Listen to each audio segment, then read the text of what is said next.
Welcome to the Sci-Fi Center, the place to be, where comic books and wrestling collide magically. Movies, TV shows, and pop culture we share. Get ready to rock, we're here to take you there. From superheroes to aliens in outer space, we've got the latest news and reviews in our embrace. Turn on your screen, let the neon lights glow. We'll take you back to the 80s. Let's rock and roll. Sci-Fi Center, where the legends come alive. Get ready to geek out, let your imagination fly. We're diving into the past with a touch of modern flair. Sci-Fi Center, the ultimate pop culture lair.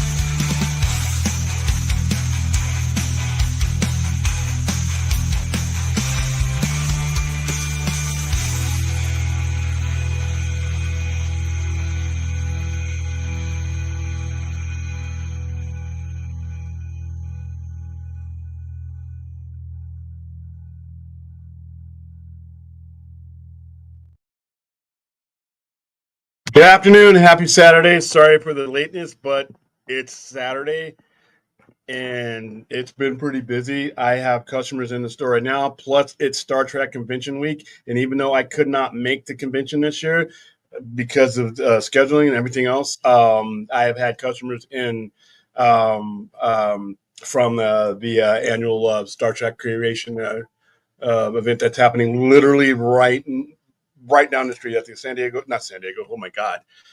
The Las Vegas Convention Center, the Death Star compared to that small thing. So I've had people coming in. So the Star Trek section has been pretty busy today. And like I said, I have some people in there eyeing some stuff right now. So, like I promised before, I really like our Saturday live stream, but man, they are tough to do given the situation that I'm in. All right, for those of you who are asking in chat, I think I answered it, but the first movie will be Cable Guy, and then we will do Happy Gilmore 2.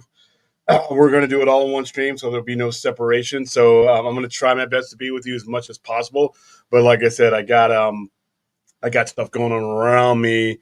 I don't know if Brad is going to be joining this, or I know he's. This should be within his window because of he's East Coast, so he should be done being kicked in the head. So hopefully he joins along and helps me host. But I will not be alone because I have the Duckman himself. And what, Claudia? Are you in the subway right now? No, I'm not. Yeah, you got something going on in your background. Say something. Say something. Hello? Hello? Okay, there you go. For a moment when you came on, it sounded like there was trains going on behind you. I'm like, wow, dude, he's really dedicated.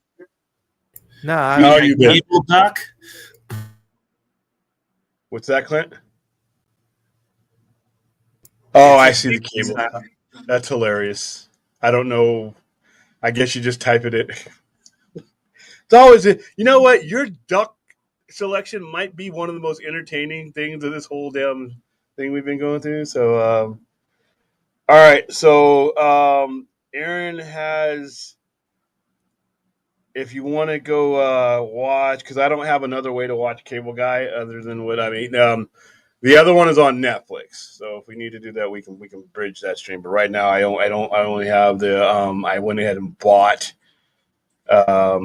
Somebody else bought this for me, and I have it on the stream thing. But so if you want to watch it, Aaron has a link in there. So I say we go ahead and get started. Here's speaking of my favorite koala bears, my glow in the dark face. There she is. Glow in the dark face. Well, she's usually all black, and all you can see is her little face. And sometimes it's from Billy Billy. It's the the Chinese version of YouTube because they can't get YouTube over there because of the Great Firewall of China. So it's a legitimate website. It's free Hacker Radio. Yeah. Something's wrong with that link. No, I'm able to get in. No issue. It might be because they're overseas, Clint.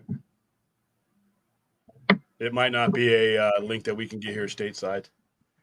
So I'll give you guys a chance. Cable Guy is on. It's on just about every. It's been out since 90. Wow, this movie's almost. Oh my God, almost 30 years old. No, 20. Mm-hmm. Yeah, almost 30 years old for this movie. Wow, damn. Where did the time go? Jeez. Time's gone too quick. All right, it is on Amazon Prime. Like I said, somebody got it for me, but I'm not paying that. On Fandango for $3.99. I'm pretty sure Internet Archive has it. Oh, I've had a look. It's not there. Oh, it's not there? Oh, wow. Okay. There's only like what do you call it? Like the trailers and stuff. I would bring it over here, but I'm using my Cox internet connection. That never works out well for us. So if you guys have it, you have it. But let's go ahead and Countdown. this, like I said, when it comes to Cable Guy, this movie is don't get me wrong, it's not Scorsese or anything.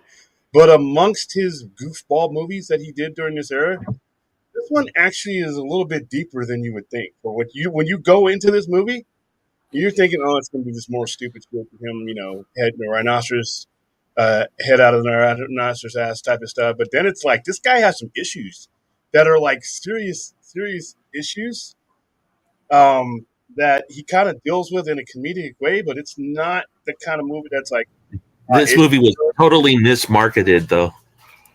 Yeah, it was. Well, because there was no other way to market him back then, really.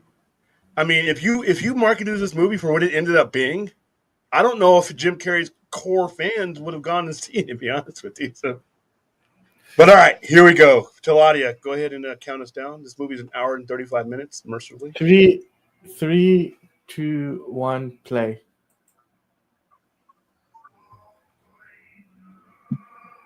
Probably going to fall behind because, like I said, I'm dealing with Cox. And they just aren't good. All right, guys, I can't even sugarcoat the ineptitude of Cox Cable. It's like it's a race to the bottom between AT&T and Cox. It's like, no, we suck. No, we suck more. No, we will not be outdone. It's like, two worst utility companies in America, in the world, possibly, to be honest with you. Dr. Butcher, free on 1, 2, 3 movies. There you go.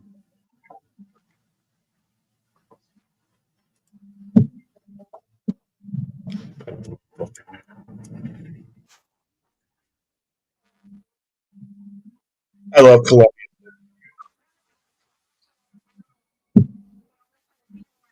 Yeah, Rockies tonight. Yay.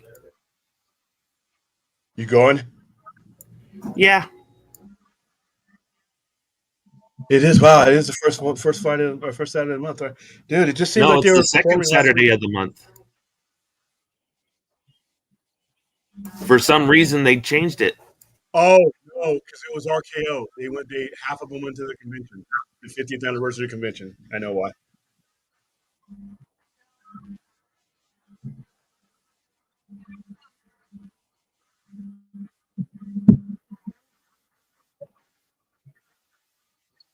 I'm going to have to take a lift to the movie theater today. Oh, wow. What happened to your car? Is everything okay? Oh, everything's just dandy. That's why I have to take a lift. Oh, I got it. Oh, I got it. Oh, okay, yeah. Safety first. Oh, no, I don't want to break any laws or kill anyone. But I want to be happy.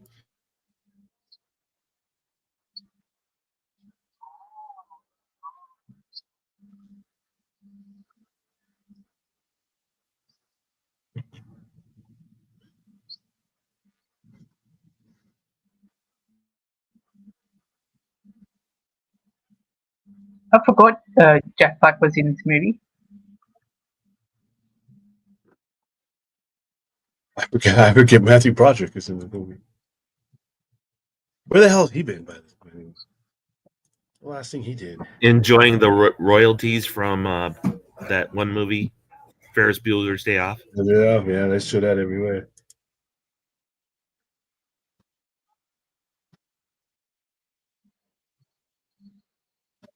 He was alright in the producers. I really want to see that movie. I just don't want to spend the money to see it.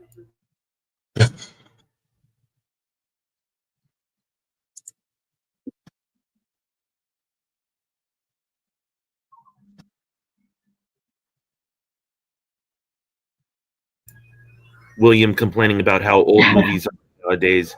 Pretty soon he'll be saying, "Get out my lawn." Right, I'd say that now.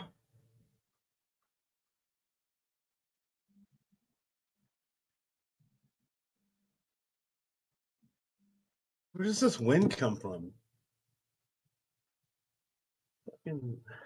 Oh yeah, your allergies are probably shitty recently because of all the smoke from California. Yeah, that and there's a couple other things that What'd you say, Aaron?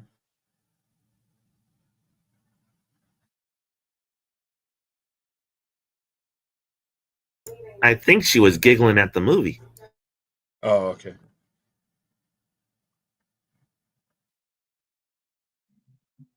Look at the phones. Look at the landlines. My God. The guy's talking into something with a cord on it. What is that?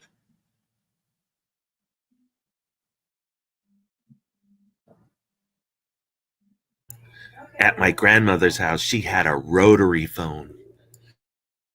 My mom still has one. I mean, we don't use it, obviously, but she never threw it away. This was in use. Oh, wow.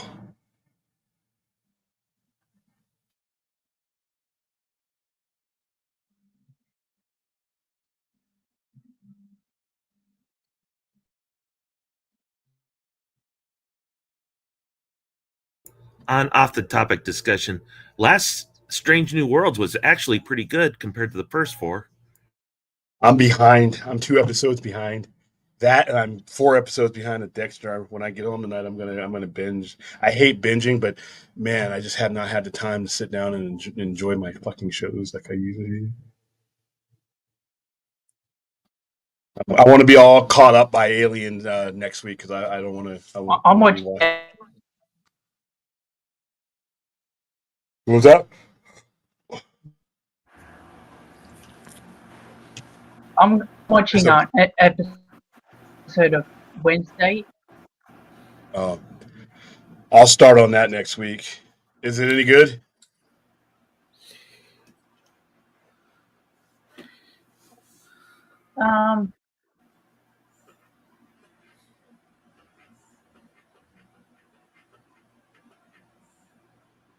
Our connection is lagging. William, I was going to ask you, do you have Absolute Superman Volume 1? Where did you ship? You talking about the books? Yeah. I don't know if that one was available, but I grabbed what was available, and I have Absolute Batman #1 or Absolute Batman volume. I didn't get the Superman. Is the Superman one out yet? I don't know. I don't think it's out. Hold on.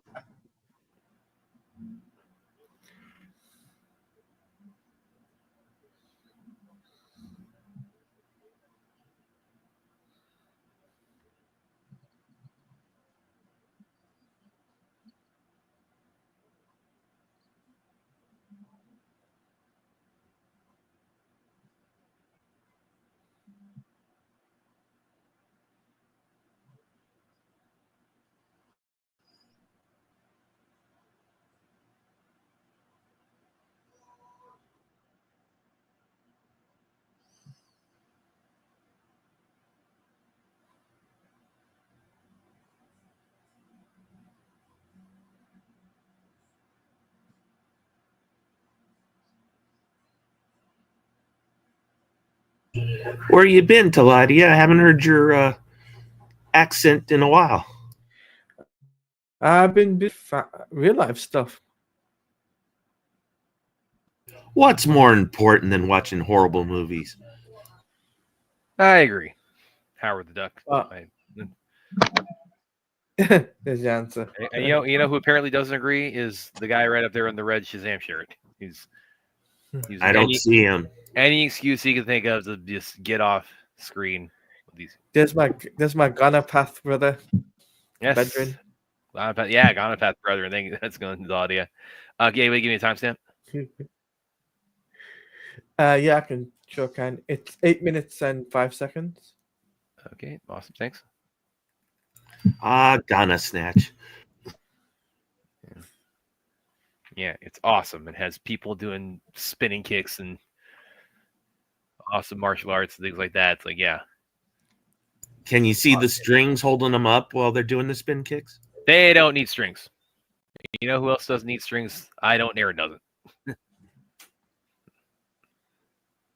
And Brent doesn't either. From Exactly. yeah. Now, since William is, totally shirking his duty right now, He's really going to getting look for a book. He's going to look for a book for me. So Oh, okay, yeah. So I go ahead and ask everybody, like, what are your thoughts on the original Happy Gilmore? I think it was the first Adam Sandler movie I saw when I was a kid was actually The Waterboy. So Wow, you had a fucked up childhood. Hey, tell audience, this is the only one that's available right now, as far as I know. This is that's the collected edition of the Yep. of the Zoo arc and Absolute Batman, right? Yep. Yeah. Yeah, it's been going long enough now. Yeah, they were doing the collected bundles of them. That Yeah. silly foosball is starting soon.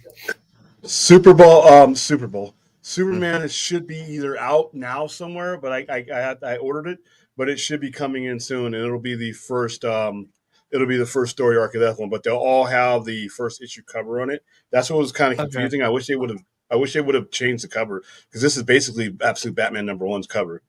But I had people overlooking it because they knew it was out, and I had it sitting next to my. They printed a seventh printing of Absolute Batman #1, and it looks exactly like this. So I had to move it so that people would realize it. But yeah, I'll get them all in, and like I said, once I get them all in, I actually this is my last one. I got more coming in, but yeah, this is going to be key to getting people in. How do those sell? I'm kind of curious, like with the collected editions of really any, like how do those sell compared to like the issue by issue sales? Like, is that like this is gonna do well because people are starting to thin out on their reserves. Like, I ordered a lot, and then they came in second and third printings, but even those are starting to move and go up in price. And even if it goes up in price a little bit, they're on 10, 11 issues now. So you're talking about, if you just want to get in right now, this may cut down the price, because you can get like maybe 5 or 6 of the last issues that came out, but your first 6 issues are covered right here.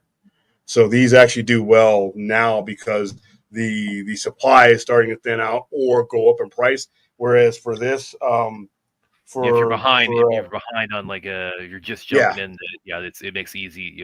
It's kind of a one-stop shop. It's easy to catch up that way.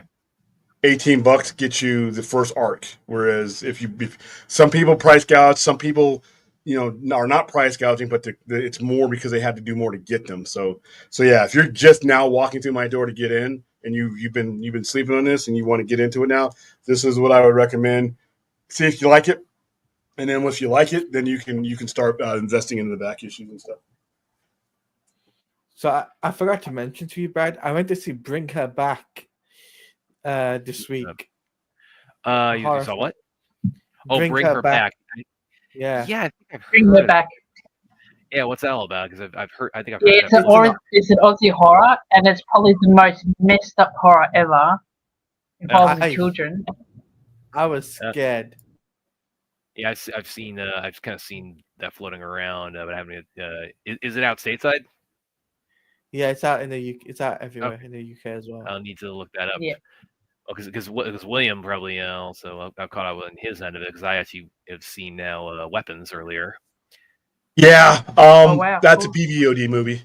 That's a movie. It wasn't a bad movie, but it's a movie because I went to go see it yesterday, and I took time away from my store to go see that. It was not worth that time. It was I not really- wasn't a bad movie, but it wasn't like those trailers. See, Weapons is a perfect example for me, at least. The trailers being way better than sitting through the movie, and they made some POV decisions, point of view decisions of their storytelling that I think wrecked the movie, and especially two specific characters who, in my opinion, had no use in the movie whatsoever. Yeah, which for those of you who haven't seen Weapons, it kind of the whole plot device, the kids just vanish. One like 17 kids from this one classroom just vanish one night, and the movie it has like a chapter kind of set up where like it'll put up like a character's name and say, okay, like we're following this now from the perspective of this character, then this character, then this character, and they somewhat overlap with each other. It's non-linear. If you're going to do non-linear, you have to do a very, very good job. And everybody in the non-linear storytelling has to matter. The problem I had with Weapons, there are characters in this movie that literally could have disappeared from the movie and they would have made any difference none whatsoever. There are literally two characters in this movie who, if I edited them out, they would have no purpose and you would not know they were. Without going to spoilers, I assume you're referring to the cop and the junkie, right? Well, we're not going into spoilers, so I'm not going to do that. But, there is a cop and a junkie, and that's who I think William's referring to as the characters. That Hashtag buy the spoiler. The character's name is Cop, and the other character's name is Junkie. No, they have names. There are elements in this movie that just really didn't need to be there, and then I needed more of Julia Garner and Josh Brolin. They were excellent in it when they were there. They weren't there enough. I'm sorry. They needed to drive this movie, and they didn't. And I'm like, okay. But like I said, I didn't walk out kicking over a trash can saying, what a fucking waste of time. It just was like not what I was expecting and not what I was anticipating. Better than Barbarian. Yeah, that's a very low bar. Compare it to Barbarian. Yeah. I think you said like you liked Barbarian like up to the ending. Up until the last 12 minutes, and I wanted to put my foot through my fucking screen. But then, I watched Naked Gun the other day. That was fun. I have no plans on seeing that movie. Well, I might get the Beaver popcorn bucket, but that's about it. But could Naked Gun ever possibly be as hilarious as Happy Gilmore or Billy Madison, for that matter? I can't wait to see. I'd rather deal with constipation than consider that. That's my main go-to movie for this month. What is it? Friday. Freakier Friday. Yeah. That obviously wasn't made for me. I don't know if I've ever actually seen the first one, to be honest. It's like I keep thinking, I'm certain I haven't. Did I see the original or didn't I? I am happy to say I will not be watching that. Yeah. But you enjoy. I feel the same way about Freakier Friday as I do about Naked Gun. It's just not happening. Yes, but fair enough. Yes, but I mean, of course, we can all agree, like the undisputed, like just king of the month of August is the return of the amazing golf ball whacker guy. Yet again, like I said, I did not hate the original Happy Gilmore as much as I mean, it's silly, but it's like, well, it's not. He's not playing. Like he's not a doofus. Like Billy Madison is. He's not. Billy Madison is really like you had the spoiler. Like I would rather drink out of the toilet than watch Little Nicky or Billy Madison again. Oh, Little Nicky is pretty awful. Yeah, I agree there. So stupid. Popeye's chicken is delicious.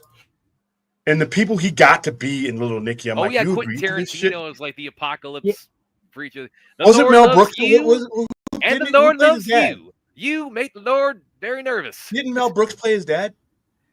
Who played the devil? I need to look that up.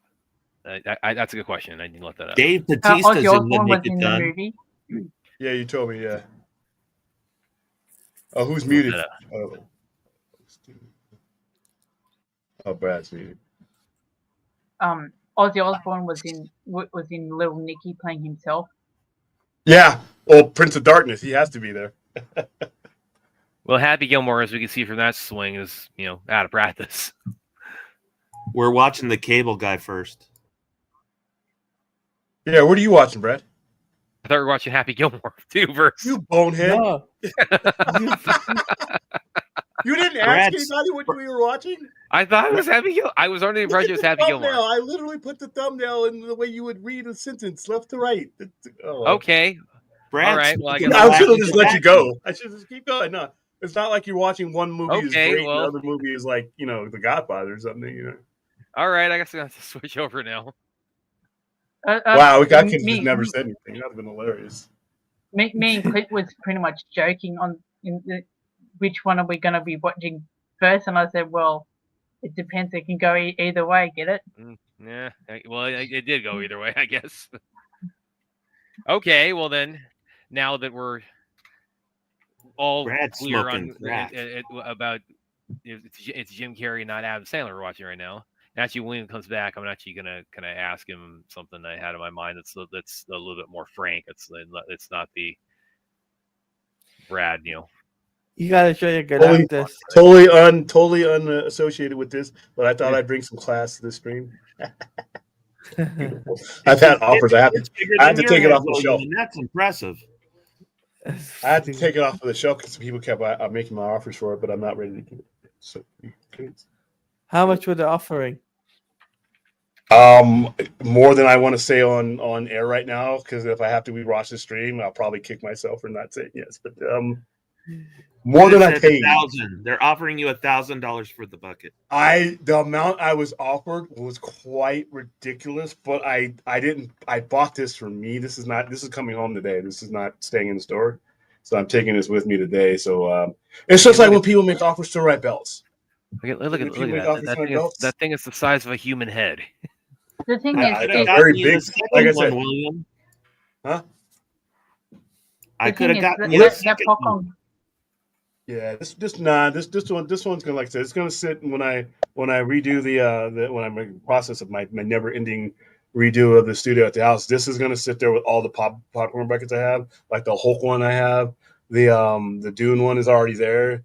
So this is gonna sit in an area, and then I'm gonna have my belts behind me, and I'm also gonna have a different camera angle so that you can, when I go to this camera, you'll be able to see all these things. But yeah, there's people offering me for the belts, like my Ric Flair belt. Now that it's signed by Ric Flair, not gonna happen. Because as soon as I do that, he'll like get knocked off or something or pass away, and then. The thing is, you don't want to sell it or anything because it's going to be worth something within the next 10 or so years. Well, that and certain items just make me happy. Like my big gold belt makes me happy.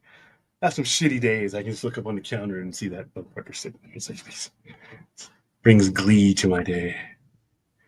I muted. I didn't want to hear it. Oh, you muted. No, we're not. I'm not spoiling the movie. Oh, Brad may fuck up and do it. So yeah, you're kind of you're justified there. But we'll talk spoiler tonight. I don't know when you're planning on seeing it for. Listen, most people are gonna like it. I'm just not I'm open to when it comes to getting pretty well received. It's getting pretty well received. Yeah, and I didn't hate it. It just wasn't the execution of what he was trying to do. I just didn't feel it. And there's a certain character, and I'm not going to go into details who this character is. Once this character is introduced, the gig is up. And it's like, okay, now I'm waiting for Scooby, Shaggy, Velma, everybody to come in and pull. I know who it just got to it just got to the point where I'm just waiting. Are the ghosts going to chase them throughout the house type of situation? There's a chase. I'll leave that there. Yeah. But yeah, the movie itself just I wasn't impressed by it. I could have seen this on PVOD, and I would have been happier with PVOD because I wouldn't, I could just flip it off. But it's better than Barbarian. But like I said, that was a low bar. Barbarian's not a bad movie, but that ending was ruinous. And then this movie was just the overall execution of the storytelling was just something, like I said, if you're going to do non-linear storytelling, it has to be perfect. And this was not perfect. And not only that, when you have two stars that are really outshining everything on the screen, then you don't need non-linear. You need to be telling it from those two people's points of view. And they didn't. And like I said, it allowed elements in there that were like, okay, well, what the fuck is this type of situation? Give me a timestamp real quick. Now they got the cable guy up. Well, now you're on the right movie. Dumbass. Yeah. Where am I on this? All right, I'm going to give you mine, but like I said, Cable has really screwed me. a Cox 1750 is where I'm at into the movie. Okay, so the whole like, all right. This and Godzilla actually were this Godzilla and Ferris Bueller I saw like in the same year. So these are kind of my intro to Matthew Broderick that year. So you saw one good Matthew Broderick movie during yourself. He was Simba. You remember that, Brad? He's Oh Simba. yeah, that's right. Yeah, he's voice of adults. Okay, so this is like first time like seeing him.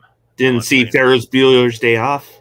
No, I saw that the same year as I saw that in the movies. As Godzilla. And I'm like, there's no way. I mean, I'm like, that movie was huge in '86, man. Oh yeah.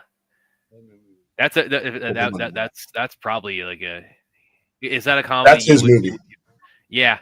Is that a comedy you would actually be willing to accommodate in the Sci-Fi Center? Well, and that's not even dude. Once again, when I was watching comedies like that where they dealt with other things, because remember Cameron had some issues with his dad. Yeah. Cameron had issues with his dad. That was like dad's an asshole who only like values his Ferrari. Yeah, when dude, I remember being in the theater when that Ferrari when they were trying to roll it back and that shit went into the fucking pool. When he kicks the car over and over, like it's because it's such a great where he's been holding this back for so long, and he finally takes all out in the car, and but then he puts his foot on it and drops and rolls back and you killed the car. Yeah, and those when the valet, that whole scene with the valet parking guys are just running and shit. Oh yeah, they're like the Star Wars theme. Those guys just drive all over Chicago with that car. Wow, that's fucked up. That would never, dude. In Vegas, that would just get you beaten. Because as soon as when people get in the valet now, they look at that, because of that movie. Everybody looks at the fucking odometer and like, oh. No, it doesn't. That's the stupid thing about it, and we knew that then. I don't know why they were trying it then. That was like obvious then. That they a bunch of 17-year-olds. You think it's like, okay, we just that's how we'll take the miles off the car. Yeah, that's an issue, Film Psychic. Thanks for stopping by. Yeah, I'm a night owl, and generally during the day, I'm doing, like I said, like this is kind of tough for me right now. But yeah, thank you for at least giving me a shot. And I sometimes, hopefully, as once we get towards the fall tourist season is a little bit over with, weather's a little bit better, I might start doing more mid-afternoon streams during the weekday. I'm going to play around with that. They won't be long, but they'll be, maybe half hour or so before I open up here. Maybe I'll get here a little bit earlier and just do like one real quickie just to give you like a daily update type of situation. But that might be something I mess around with down the line. But yeah, I'm usually on when people are sleeping. And like I said, I the numbers we get when you look at them, and with that being consideration, our numbers are pretty damn good for that. So thank you guys for watching, doing those. Thank you guys. I get a lot of comments, and emails, people watching on the replay, which is fine as well. Like I said, I'm not going to not recommend Weapons because there's a market out there for this movie. People click with. There are people who love Barbarian, and I'm like, oh, okay, sure. And I just let you love it, But I don't do the trailers for Weapons was one of the best trailers of the year. I rolled into that movie based on those trailers, and then I'm like, this is going to be one of those. It's going to be one of those trailers where I'm like, I'm not quite feeling this movie. There's a good movie in there somewhere. I didn't have, the patience for it. Another thing of my criticism of Fantastic Four was they did the Harry Potter thing in it. Here, let's show this super useful thing in the very beginning of the film that will be very important in the later of the film. I kind of need shit like that. Sorry. Well, then watch. I'm a bonehead. Sometimes I need that.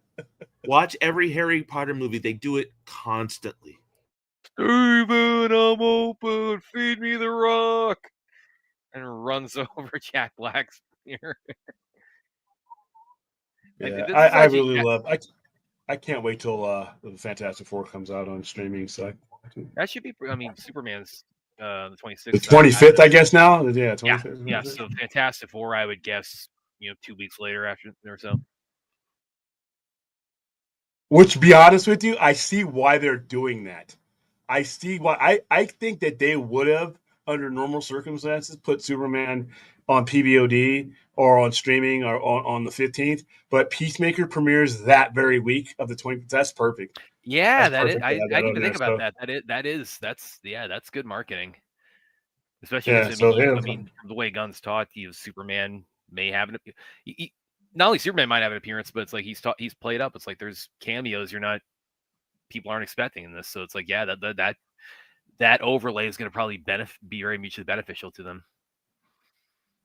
All right, cool. Film Tech, if you don't mind me asking, where part of the world are you in right now? I'm curious.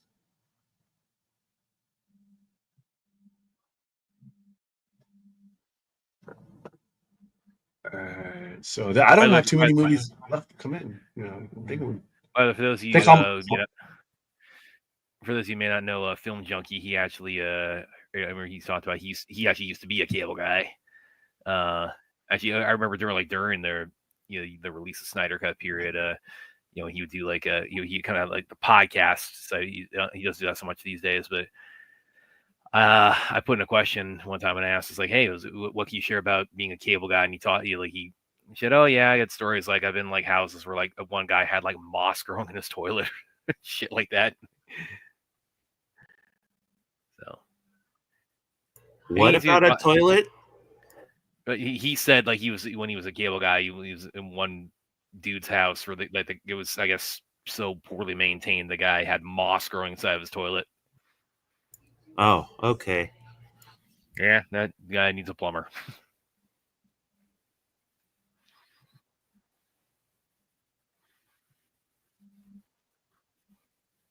Actually, also, by the way, there is, for those of you who have not, sorry, I gotta listen to the answer machine here. Oh shit, clang. For those of you who may not see it, there is actually a Cable Guy 2 of sorts. I think it was about a year or two ago, during one of the Super Bowl ads that Jim Carrey returned. It was it was for like Verizon or something, and it was an internet cable bundle ad, and it had him reprise the role of Chip Douglas for that. So we've got sort of a Cable Guy too.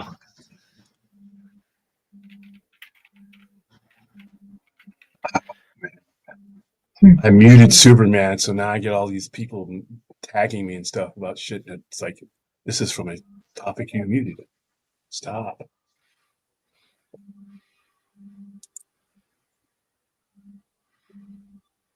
There's somebody's buzzing.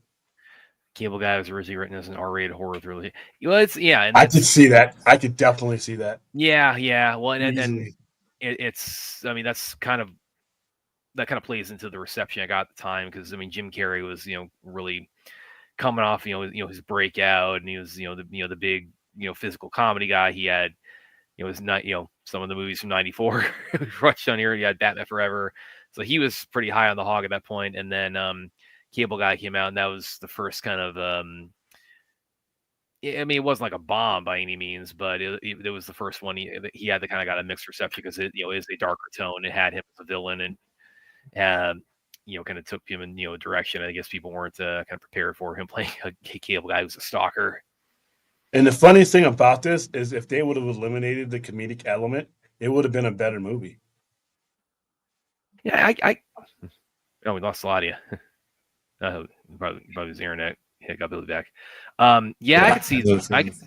I could see this maybe like more like a straightforward horror movie.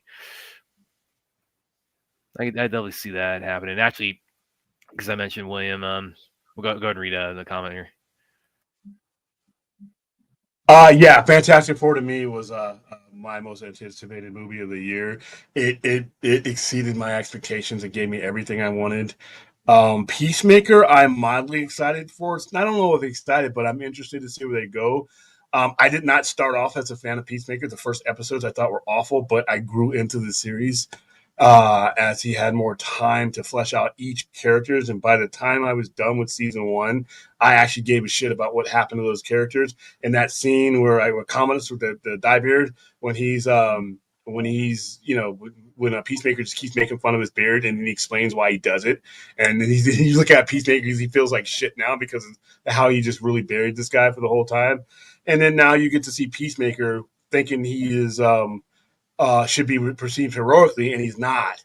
And then he sees these other realities. I think that's the key to that show, and even the Suicide Squad is, but mainly with Peacemaker, is that these people have lived these lives that they thought they were supposed to be, following the rules that they was set out, and now they look at themselves and they're like, they don't want to be that. They want to be something else. And then these stories that we're seeing are their redemption to like be the hero that they were supposed to be the government agency that you're supposed to be, those type of things. So that once Peacemaker rolled out into that type of storytelling, and I think it was around episode 4 for me, was when I that I didn't I thought it became one of those better ones, but yeah, Fantastic Four was my was my thing, and it did not disappoint me.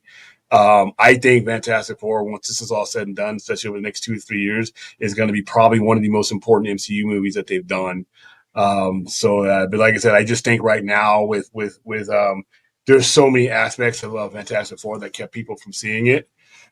If I think that if Fantastic Four and Superman had been released during June, I think that Fantastic Four would have had a more detrimental effect on Superman, because you're no longer dealing with the third party of back to school coming in and doing that consumption. Also, I think that without that factor, when you're making your one movie a month thing, if you are already a Marvel, MCU person that really looks down on DC to begin with, which is like a lot of them, then that's a no-brainer for you. Fantastic Four would have been your movie. But as you move things closer to back to school, and and that starts to affect non-essential retail like us, me, and movies, I think that's what took a good, huge chunk out of it as well. Let's see.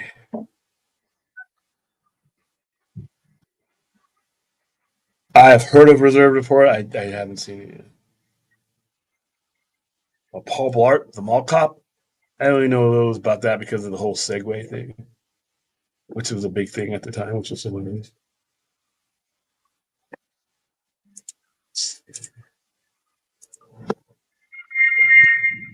Ooh, wow. Somebody's after that you, Aaron? Feedback? Yeah, you're amped Do near you your mic. hear any beep? Yeah, I heard Hang on. like when I have feedback. Oh, okay. Let's see. Yeah, but now. It's probably one of your hostages trying to send a signal. Trying to send coordinates. Make her turn on the lights. Make her turn on the lights. We're here. A message to every kangaroo in the 12 square mile vicinity. There's like a little frequency that they all answer to, and all of a sudden they start running down her door.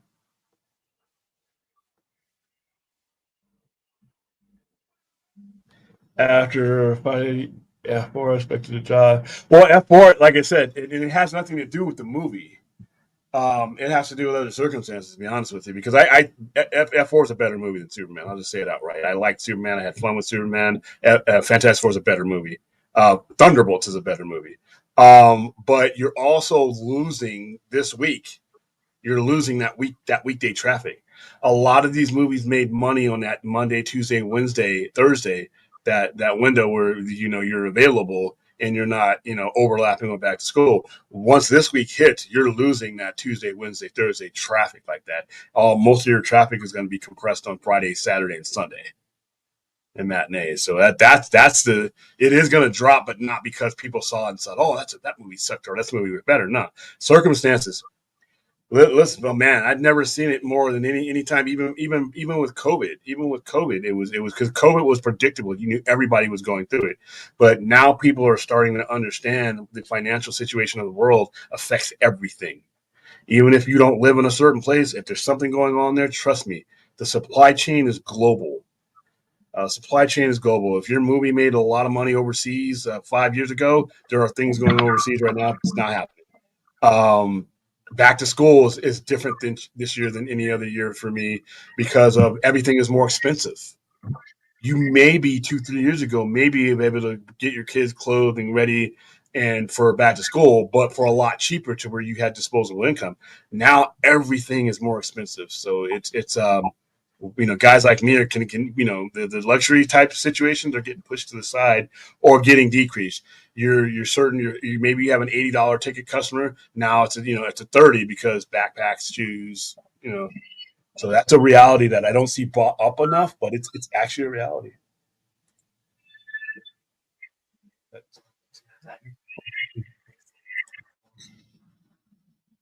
Yeah, that's it. Yeah, she went and she's muscling whoever that was sending the signal. Second, I need you to be quiet. Damn right, sis. Beating them with the old boomerang. Nah. Oh, and how did your actual sister feel about this whole creepy thing you got going on there? She's thrilled to find out that she's she has another. So she doesn't watch the show. She doesn't know. All right. So how's your invisible friend Ashley doing? I don't know. You want me to call her and maybe ask if she wants to jump on? Yeah. Then I won't say like a year. Invisible friend. We just said keep different schedules, guys. I mean, it's really the long and the short of it. Yeah. Prove me wrong. My phone's recharging, and once I get it off of there, I'll call her and see if I can have her drop in. Not really proving me wrong, are you? I'm gonna laugh so hard when she comes on the show, man. You're gonna have to eat these words. When she slips up and says her real name, it's like Jennifer or something. I'm gonna be the biggest asshole you guys have ever met when you guys actually finally see her. Too late.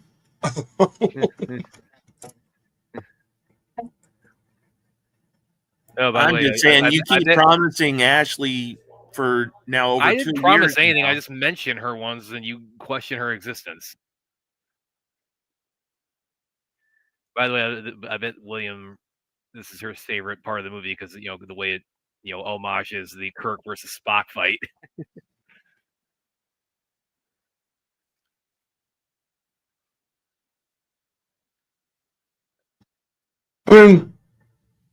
You don't have to be Slipknot. Trust me, Marvel's they're not. They're fine. I think Kevin Feige's fine.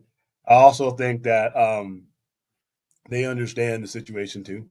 And I don't think you're going to see movies released in this time frame anymore, to be honest with you, for any of these companies. It just doesn't, it's not beneficial. Plus, like I was saying, if your average moviegoer, not us geeks that go to the movies a lot, but if your average moviegoer with a family is only going to the box office, the cinema once a month, whoever's first is going to, a lot of times, and that's the way it happens. So I think November would have been better, but that's in hindsight. I never really realized what date, the whole back to school stuff happens, even though I go through it every year retail wise. It's just that when I realized, wow, this shit starts on Wednesday. Why you guys start August? What? Oh yeah, it's dumb. I come from it's September. Labor Day week was when we went back to school. Late August is always when it started for me. Memorial Day weekend and Labor Day weekend. Yeah, now you got. Yeah, they're just going back to school. They're just cutting these kids' breaks just shorter and shorter and shorter. Well, they say the kids get stupider over summer, and they have to spend the first month or two retraining old stuff. Dude, I could dedicate an entire show with all the everything wrong with the American public education system, and it's got nothing to do with kids spending a dearth of time in school.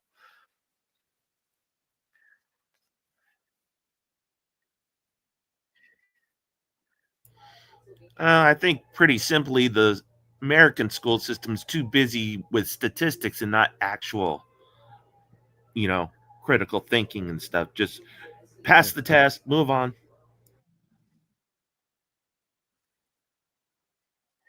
This is our destiny. No, it's not. Yes, it is. No, it isn't. Yes, it is.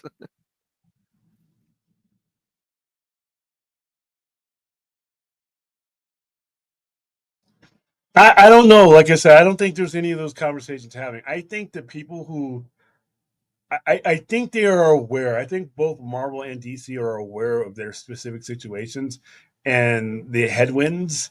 Now, when you're planning to release Fantastic Four during this week, you're also thinking, okay, yeah, it's back to school, but is it back to school under the current financial situation? Yeah, they're still gonna, under the old rules, yeah, you could still have these things going on, and there was enough money to go around. Now, with things being so much more expensive, things being a lot of things you buy for your kid are in the supply chain of tariffs right now. Most of the stuff, if you're shopping at Walmart, the high percentage of stuff from Walmart is coming from China. There are things made in Vietnam. Every single thing that they go through the supply chain, every single country for the most part is going through a tariff situation that's minimum price rising of 25%. That might not sound a lot, but 25% when you're broke is a lot. 25% when you're just getting by is a lot. And you got to cut something out. And like I said, movies are a luxury. Comic books and stuff like that are a luxury. Maybe next year if things, come back to normal, then it would be a better time. But like I said, in previous years, you could probably get away with a late July movie. Hell, last year you could get away with a late July movie and still have back to school. But not only is your back to school, you're fitting the back to school inflation with food inflation and everything else you're getting inflation. And that the only thing that's not being inflated is people's wages. So that math just doesn't work. And it sucks because it hits guys like me, but it puts that factor into movies. So if you want a blockbuster, you're going to have to release it during the entirety of school being out or on Christmas break, and make sure that nobody else is there with you to split that dollar in half. I hope it gets better. I need it to be. The only thing that scared Marvel and Feige is that the Avengers movie underperformed at the box office, meaning less than $1 billion.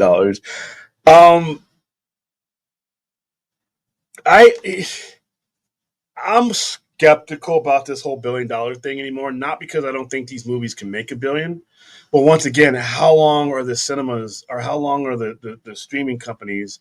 Now Disney can afford to because Disney does not rely on their movies; it's their parks. But when it comes to some of these other movies, I mean, does that really mean as much to them as it did like in 2019? So maybe Avengers will do 850, and they're like, you know what, that's enough. Let's get it on their platforms.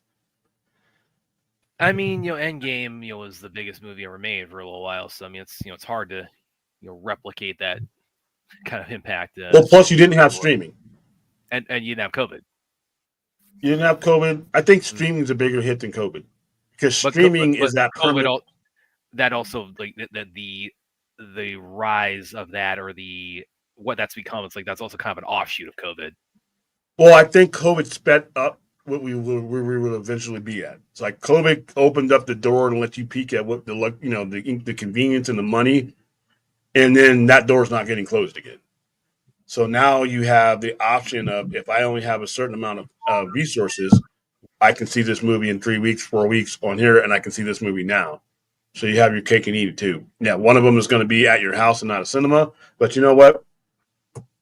TVs are big. People got those projection screens. Do you think we're gonna get to a point maybe like next 5-10 years where like this things are like that 250, 300 million, but or like something of that scale or movies of that scale like Endgame, like like CBMs that are budgeted at that level or that were 6 years ago pulling in billions. Do you think we're gonna get to a point where it's like those are like okay, they're going to primarily like debut or be featured on streaming? Sometimes, yeah, because of the fact that you're cutting out the middleman.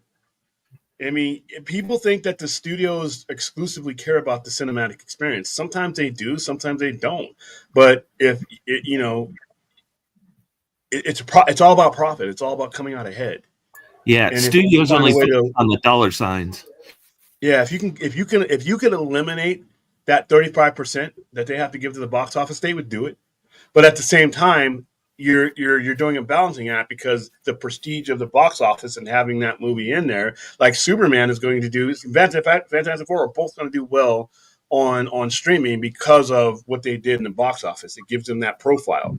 But the box office, the studios don't have to worry about giving out giving out 35% to the cinemas. They don't have to worry about certain contracts that are built on a theatrical run. Once they get them to PVOD, they start getting more of their money back. Yeah, they may be making less, but they get a higher percentage, and that profit margin increases once they get it closer to them. So I think that I think we're already there. To be honest with you, we're just not there to that degree yet. I think we're already there. Okay, now I was about, what was I, like 11 or 12 when I first saw this movie. So there, some of the more adult elements maybe went over my head at the time. But there's no this girl just shows up out of nowhere at the party. It's like, how does he not know right away? Oh yeah, that's a hooker. And still things go over your head, Brad. What's your guys' timestamp? I'm at 39. I'm at 43:12.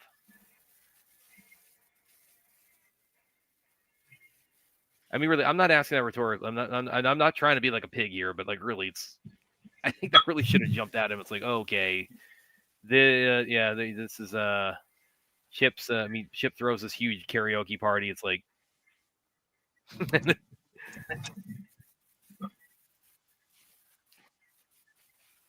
I know somebody's gonna clip that out and say, Brad's a misogynist, but it's like.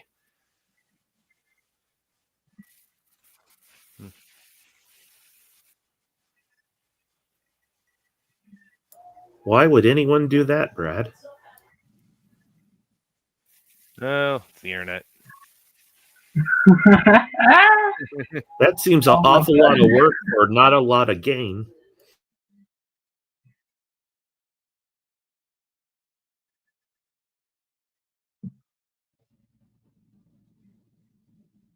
This is probably going to annoy Williams. He was like, it's through this movie that I discovered Jefferson Airplane and Somebody to Love and all that. This movie actually has a pretty good soundtrack. This has like it had like White Zombie and a lot of bands I really grew up with on the soundtrack. So William, if nothing else, come on, you got to compliment the soundtrack. Well, this was the era of this was the last decade where the soundtrack was highly featured. It's still kind of the MTV era, yeah.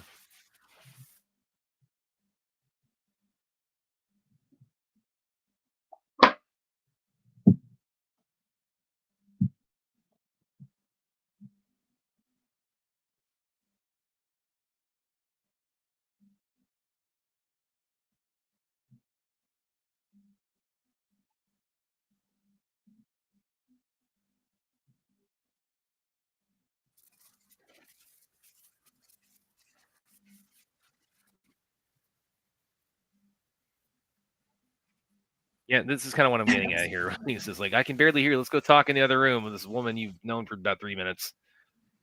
And then the next thing, it's like, come on. There's one night stands, and there's like, yeah. He should have picked up on that a lot sooner than he did.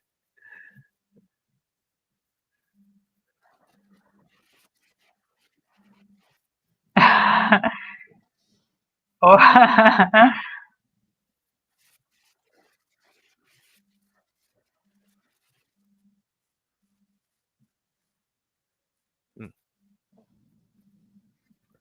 Samir says COVID may stream be more popular. Yeah. Yep. 5 months. 5 months between when it all started, and then my first one I saw back when mine opened back up was New Mutants, and that had been like kicked around for 2 years by that point. So I just said at that point, like, listen, I kind of had like the Tony Stark, Iron Man speech, like, I've been cooped up in here for 5 months. I am getting out of here on a Friday night. If I have to wear a mask, I'll wear a damn mask, and I did. Like, it didn't even matter to me. It's like, okay, I thought the movie itself was just kind of just so. Like, I was happy to be back to some kind of semblance of normalcy on a Friday night during that period. Yeah, one of the first movies I went to during COVID was Mortal Kombat. I was glad to get out of the house. Yeah. They opened a drive-in for a week or two, and I went to the drive-in to watch movies during the middle of COVID, and then for some reason they closed the drive-in down. I'm like, really? I can't believe those. I can't believe those didn't like have like a big resurgence after or even during COVID, because I mean it's pretty easy to socially distance when everybody just stay in your car while we're playing it. Yeah, they didn't even open the concession stand at all. It was just go in, watch the movie, leave.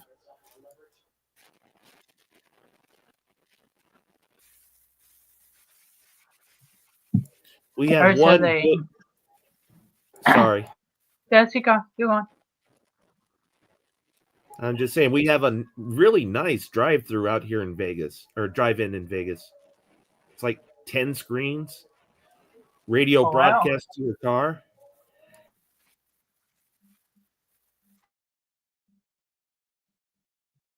Like it's like they were encouraging you to bring your own food. Well, they got really good food at the concession stand. I mean, your typical hot dog, popcorn, but they also got hand scooped Dryer's ice cream too for a reasonable price.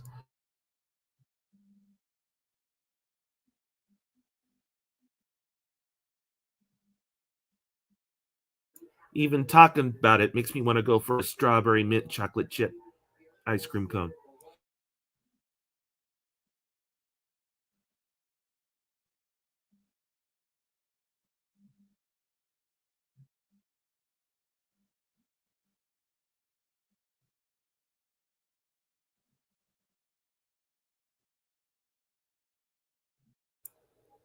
Me and my ex-girlfriend, we used to go to the drive-in with a full bucket of chicken and eat it there.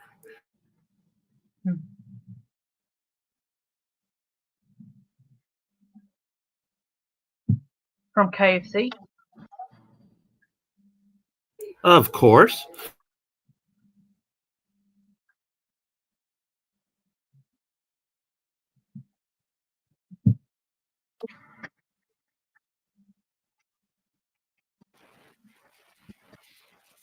Yeah, again, this conversation. I remember again. This is the part that goes over your head when you're a kid. It's like the whole, "Hey, I buy this time, you buy next time. It's my treat."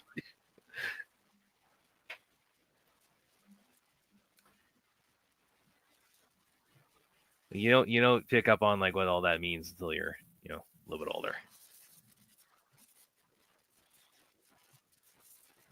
In fact, actually, it kind of makes me wonder: is like, did this movie get close to an R rating with that kind of material in it?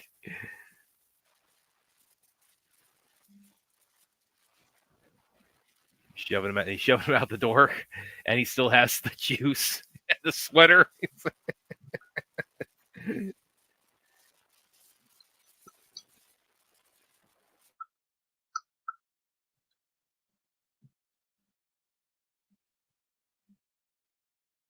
I think this also was probably my intro to Owen Wilson. The guy dating a Leslie Mann here. I bet William's off ordering Sister Kim's. Well, that's good.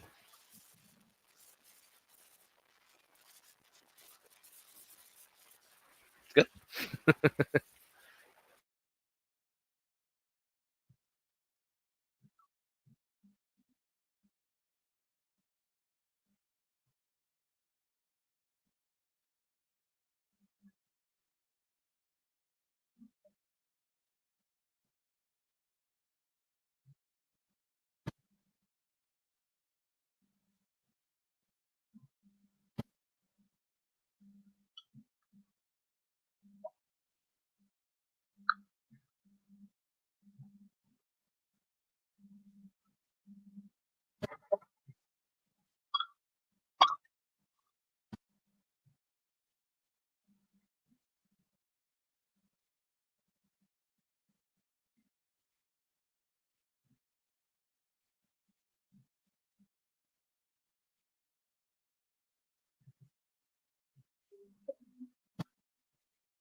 Was that kangaroo wine you're drinking there?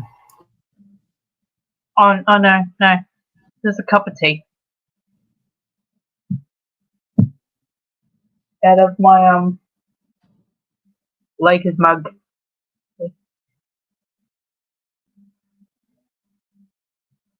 The Minnesota Lakers moved to Los Angeles, where there are no lakes.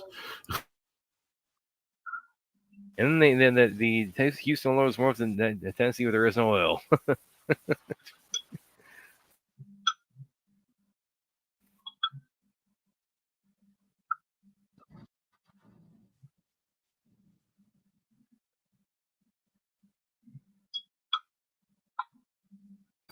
Yeah, but they're not the Oilers; they're the Titans.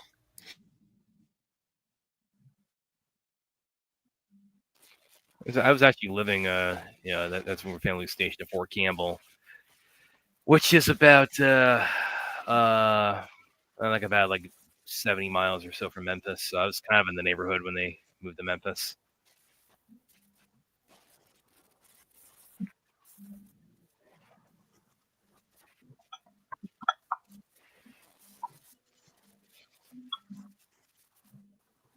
The Jim Carrey fight scenes are always so funny.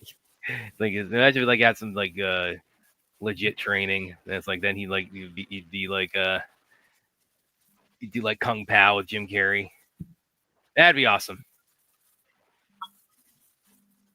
I mean, Jim Carrey martial arts film. Yeah, well, he kind of did a little bit like that when he was on Living Color. There's a couple of shorts he did. There was one where there was kind of spoofing kung fu, and then there's one where he was this karate instructor who was teaching a women's self-defense class, and he's trying to show them how to defend against attack against a knife, and he ends up getting stabbed a bunch of times because he doesn't know what he's doing.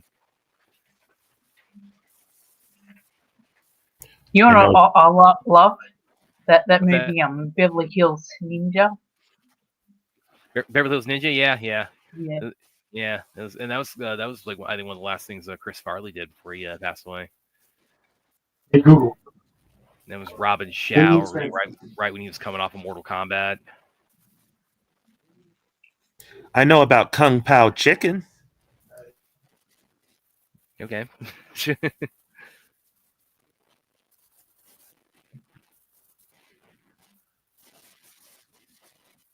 And then you have that cartoon, Kung Pao Booey. Yep. Okay, yeah. This is the other. I love this part of the movie. This whole like running sort of subplot of the child star on trial. Hong Kong Fooey.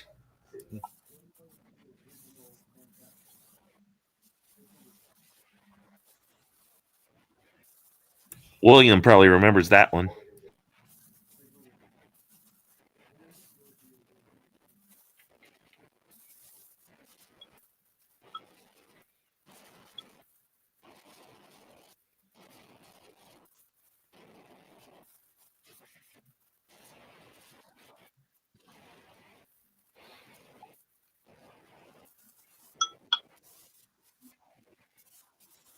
So is it tomorrow where you're at, Aaron, or is it today?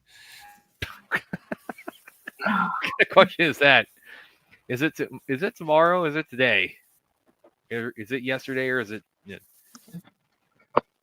Today is the 10th. So it could be the 9th over there. So she's in the next day. Right.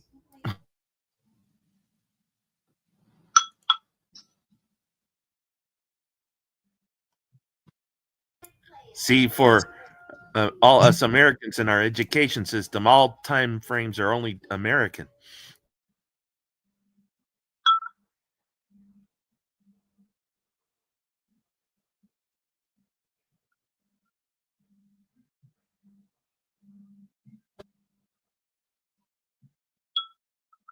Is it early morning tomorrow or? It is approximately 9:26 a.m. It's not too bad. Are you a night owl, Aaron, or are you more of a day person? I'm a night owl. Okay, so it is early for you. Or really, really late.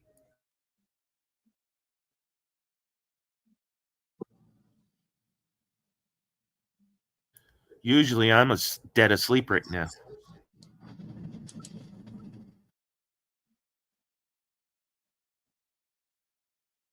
I don't know about Supergirl. I think Supergirl is going to be a really good movie, but I don't know if the general public is ready for this specific Supergirl. And yeah, they may have prepared you for her at the last scene of Superman, but this Supergirl is a complex one. If they go when and Tom King is writing it, so he wrote the source material.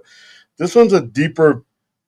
This isn't the Supergirl you were traditionally used to seeing. So I'm going to be curious to see how well it does. I think they're with the people that they have assembled to make this movie are the right people. I'm just wondering if the general public is going to be able to accept a complex, somewhat alcoholic and reckless Supergirl.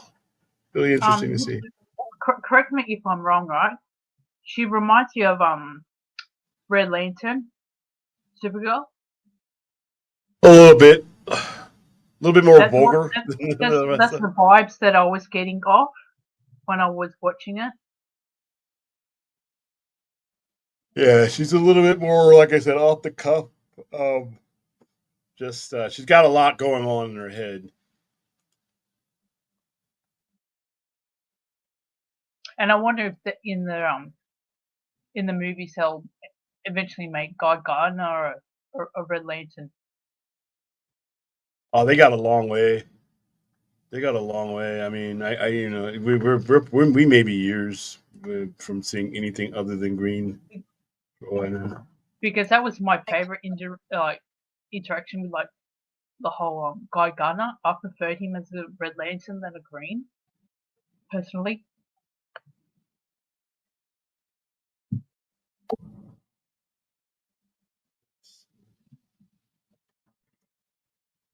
And I know that they were trying to allude to the fact that both Supergirl and Guy Gardner was going to be a thing, but I don't know. This kind of went cold at the end there of that I'm run. not sure if yeah, I'm not sure if that's ever going to be a thing. It all depends though. A lot of that stuff, just because they have certain characters, people will jump to that. But it all depends. A lot of different people are working on these projects. So. So did Hawk Girl not scream like a hawk in the comics? Now she screams. It was just annoying. It was annoying in the movie. That was one.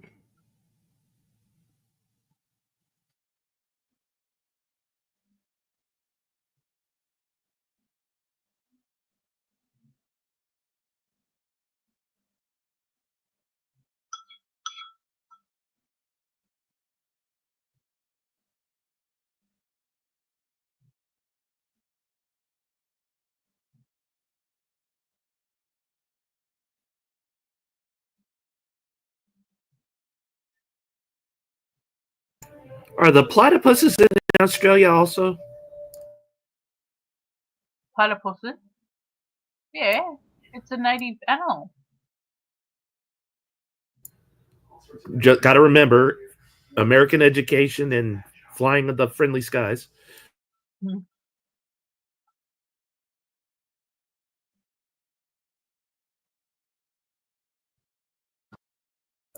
Oh yeah, I forgot. It's the only venomous mammal. Yep, but it won't Leave hurt it leave it to humans though. Australia. It'll only hurt other animals.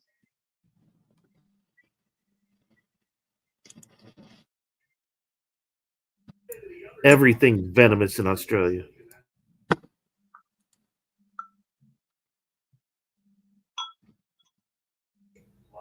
They probably have venomous kangaroos.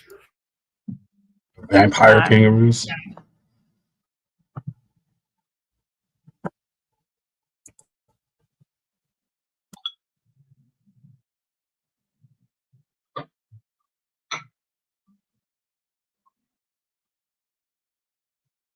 Where kangaroos?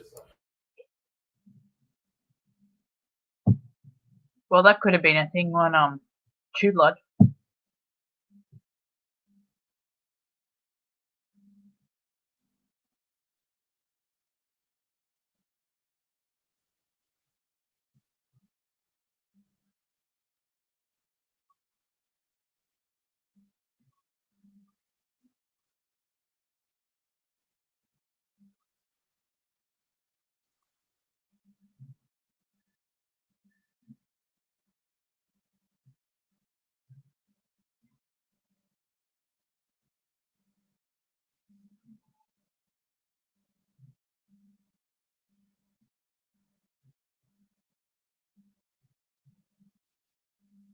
You know, Fourth, it wouldn't surprise me if it did.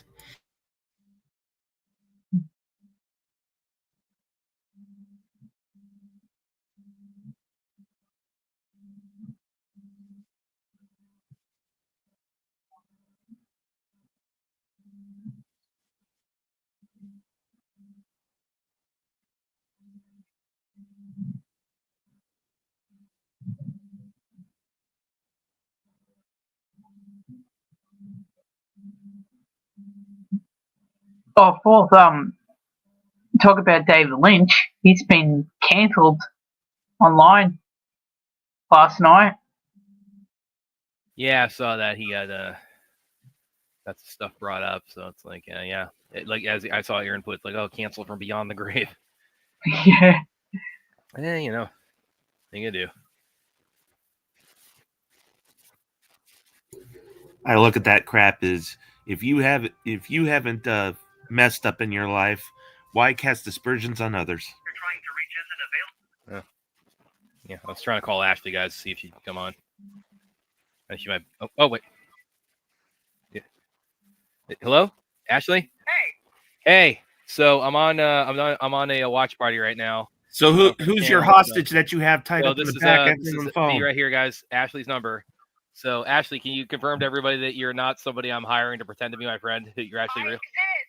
I am real. Can you hear that, guys?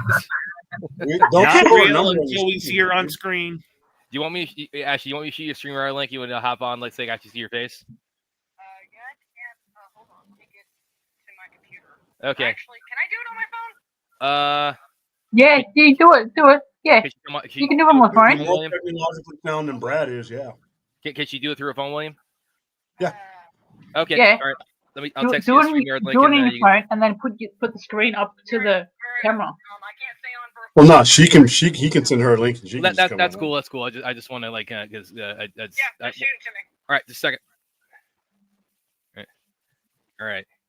Yeah, give her some I time. told you I'm going to rehearse be an the- asshole, Clint. So here's That's too late. I mean, what are you careful going what to you be wish an for, my asshole? man. You're going to be an asshole? What? William, send me the StreamYard link on Twitter. DM that to me real quick so I can send it to her. I'm not whatever Brad called me again. Oh yeah, the name's already on the list. You should have your own show. Yeah, There you go. all the, I'd be very boring as a host. okay. Here, I'm going to get that to her now.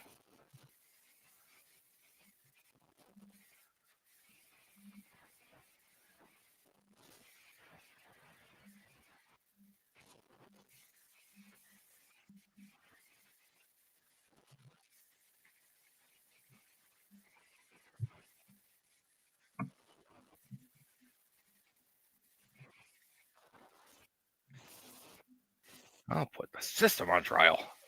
Okay, just text it to her.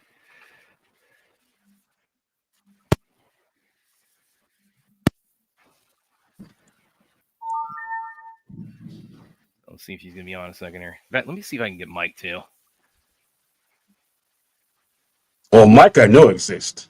I've seen him. The same thing. It's like I pulled him up on the phone previously, and you guys still didn't believe me.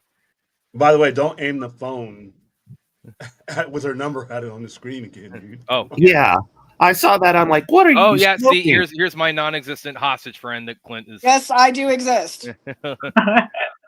Hey, real quick, what's your name? Say it quick. My name? My name is Ashley.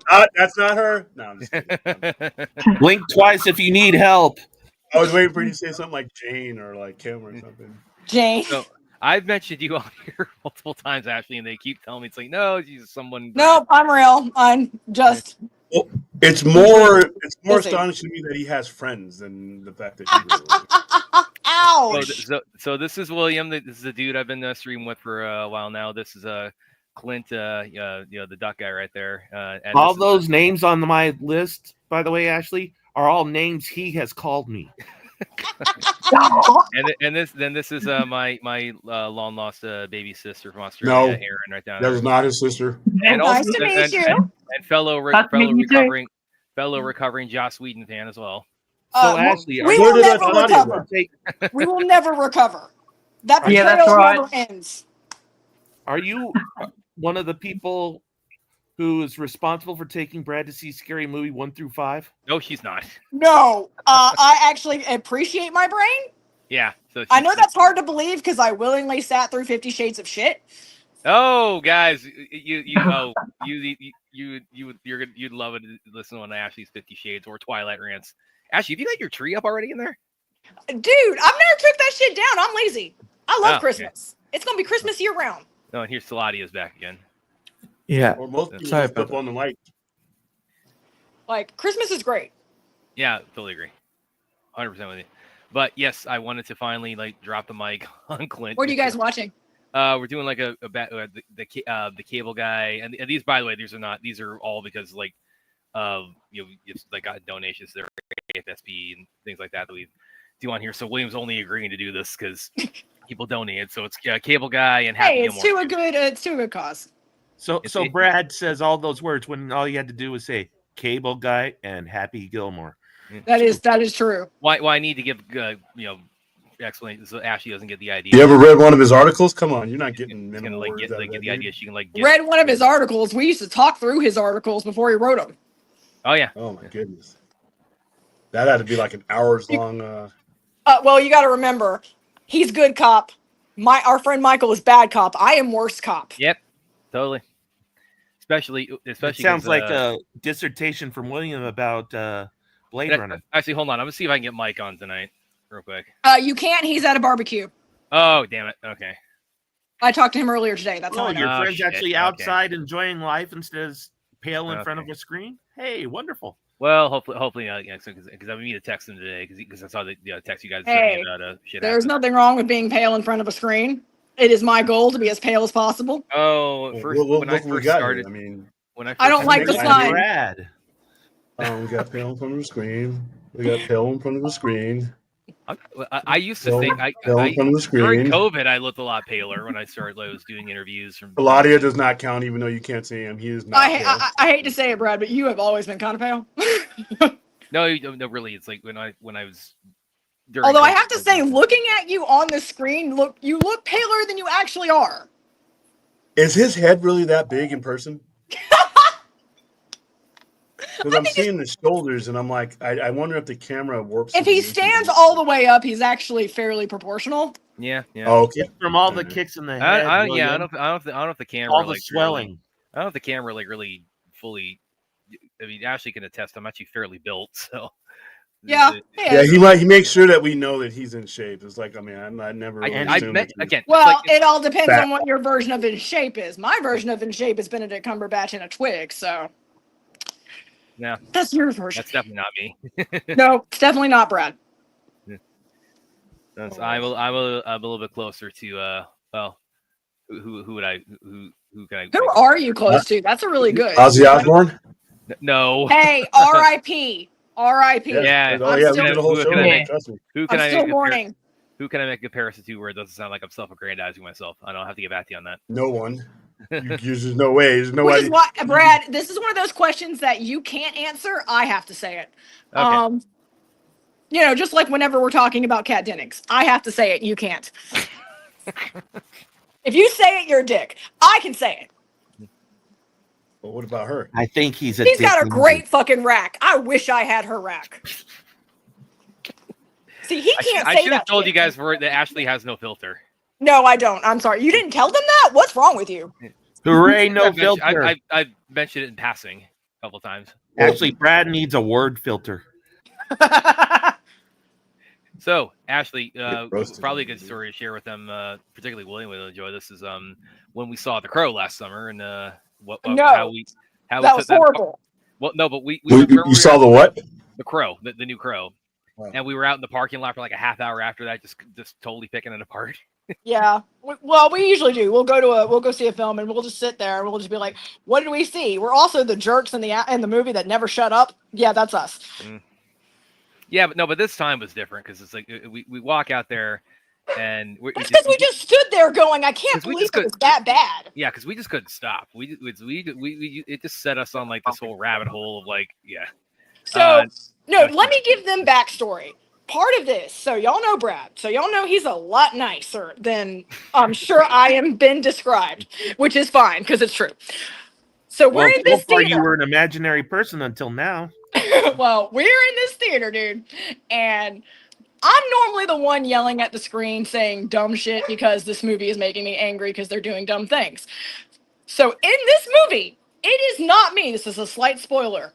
We are an hour and a half in the movie, and not me, but Brad says, "When are they gonna die?" And I said, "I don't know. I hope it's That is soon." true. That is true. I did say that because And that's normally something I would have said, and I Well, could not stop laughing. well, because we both agreed, like the '94 Crow, it gets to the point a lot quicker. Yes, this movie had serious pacing issues. Oh, Normally, like, he's more of fair about it. Brad's a lot more fair than I am. I am not fair.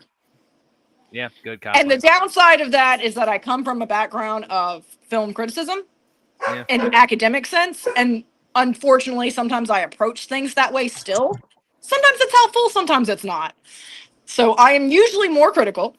Well, also, But the on Crow this, is really close we to your agreed heart. on everything.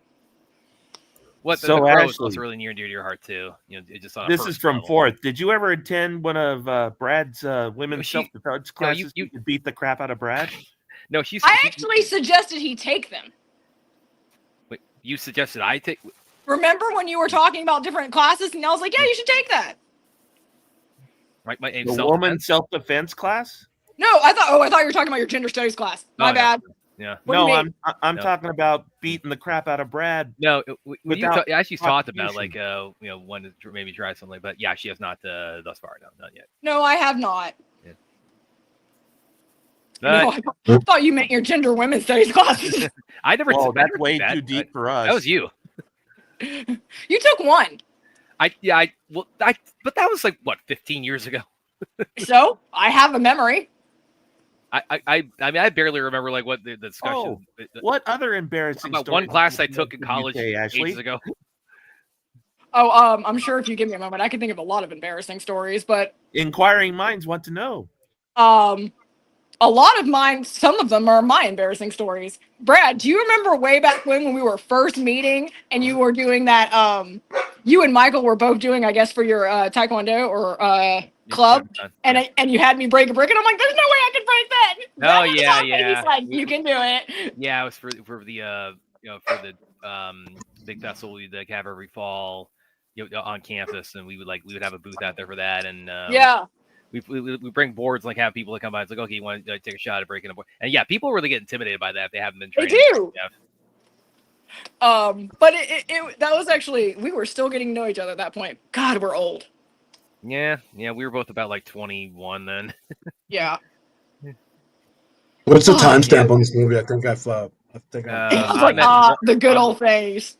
1:15:42, right when he's in the parking lot, though the alarms go off. This is the cable. By the way, actually, you missed a pretty funny when we started tonight because I was slightly behind coming on, and I started Happy Gilmore too. Crack. I started Happy Gilmore too, and I said, okay, like it looks like he hasn't kept practice. And William was like, what do you want? What are you talking about, Brad? It said, yeah, Happy Gilmore. He said, we're watching Cable Guy, dumbass. I thought we were watching Happy Gilmore first. Dude. Even though there was no indication that was the case. I mean, so I still haven't seen the Superman. I'm seeing it tomorrow. Oh, you are? Okay. Yeah.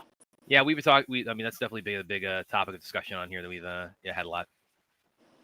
It's William's definitely got a lot of thoughts on that and like DC. Well, my coworker saw it, and she's a big comic girl, but she's not a fan of like the Snyderverse and stuff like that. So I was like, okay. I said, well, it looks like it's kind of a return to traditional for Supes, and she said it basically is. It's a lot like the Christopher Reeves versions, and I'm like, okay. I just haven't seen it yet. It's got like a variation on the John Williams theme is the score, and I just can't believe they brought the trunks back. Yeah, I think it's since New 52 on. I've pretty much been team no trunks.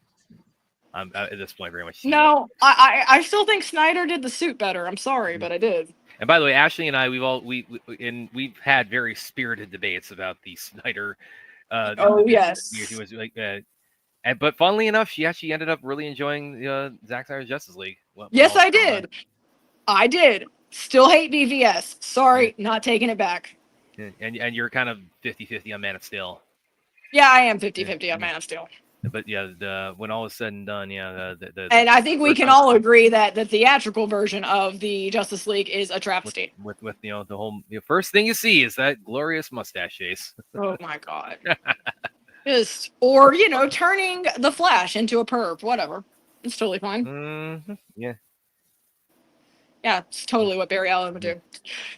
Yes. But no, I'm mostly just mad that they really, I remember when we would have debates talking about like when this was all first going on, and we're like, when they were talking about how crappy Joss Whedon was, we're like, yeah, and then it just kept coming. We're like, oh man. Then you get to see the actual Justice League and you're like, man, he did get screwed over. Yeah. He really did. Fourth has a question for Ashley, Brad. Actually, not so much. No, on this one, because other than John Wick, I don't think we get. No, actually, I actually learned a lot about martial art movies through Brad. Oh, okay. Like, I didn't realize I'd passed it on Brad's that spreading his early. infection. Pretty much. Like John Wick, The Raid. Like I do love The Raid. Oh, look at that, William! It's like there's. Oh wow, we're up to three one people. person in the Wow, world I'm who's so like, proud of you. Yep. Well, we're also in the minority. All the people were probably subjected to your brain beating them into it, but hey, that's Did you know Brad has a special power, Ashley? What's that? He can make any topic, any movie, any subject you can think of back to the Raid. This whole thing. That's true. This whole running joke, That's it all true. started because like I don't even remember like how I first brought it up. I just mentioned in passing on here. It's like, oh, I'm a fan of the Raid movies, and then I'd like maybe like said it like casually like once or twice after that, and then just Clint turned it into, oh, Brad, like he likes the Raid to the exclusion of everything else. Brad, I hate to tell you, but I've known you for years, and I cannot tell you how many times you've talked about the Raid. I'm sorry. He's got you on that one. But I've thought, I got gone. Too many. I can tell you. Too many. Like I said, I have spoiler powers too, apparently. Yeah, you do. Well, I actually ventured a little bit in that because I just saw the other day weapons, and I did. Well, I thought I kept it pretty ambiguous when I referenced something in it, but I mean, Fort saying, okay, that's a spoiler, so okay, I'll keep that to myself. Gonapath, The Raid, and I do martial arts. That's Brad. Well, no, you're forgetting the Snyderverse. Throw in the Snyderverse. Yeah, exactly. Oh, you can't forget that. Yeah. No, we talk. I mean, we talk about that. I mean, that's the comments talk about that a lot too. So. Yeah, I was gonna say. And there's and we got the epic skyline. Oh yeah, too. Yeah. When I got Liam on, we had first actual. I think it was first actual like. Well, Williams had a couple of people on before, but like as far as like people in the business, Liam was the first like contact I had where I brought him on the show where we were doing watch parties of the last two Skyline movies and brought Liam O'Donnell for that. So Liam's an awesome dude. Cool.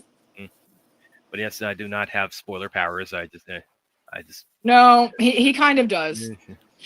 Because he'll be like, "Have you?" No, seen we'll it? have to watch out. Yeah, I gotta. He's like, "If you haven't seen it," he's like, "Well, there's this one part, but I don't want to spoil it for you." Well, do you want me to spoil it for you? That's literally your conversation, Brad. When we were talking, because I guess you're gonna fully get the package with it. When we have a special man for Brad whenever he messes up. A big red X. But when you see Superman tomorrow, but you're gonna get the whole like experience with it. But after I had seen it, we were on the phone talking about it, and you were asking me like, "What about this? And what about this? And what about this?" And it's like, and you pretty much said, "It's like, yeah, I'm not precious on spoilers on this. I'm not, but it's still funny because you go through the same process each time." I mean, I asked up front, it's like, "Hey, do you want to avoid spoilers, or don't you?" I know, even though I've told you a million times, I don't care, and you still do it. It's funny. Yeah. But now there are some things, because there are some things I had to tell you like up front that I was like, no, don't spoil that for me. But it's rare. Normally it doesn't matter because I'm more about the journey and not the destination. Yeah. The boat sinks. Darth Vader is Luke's father. Wow. Snape kills Dumbledore.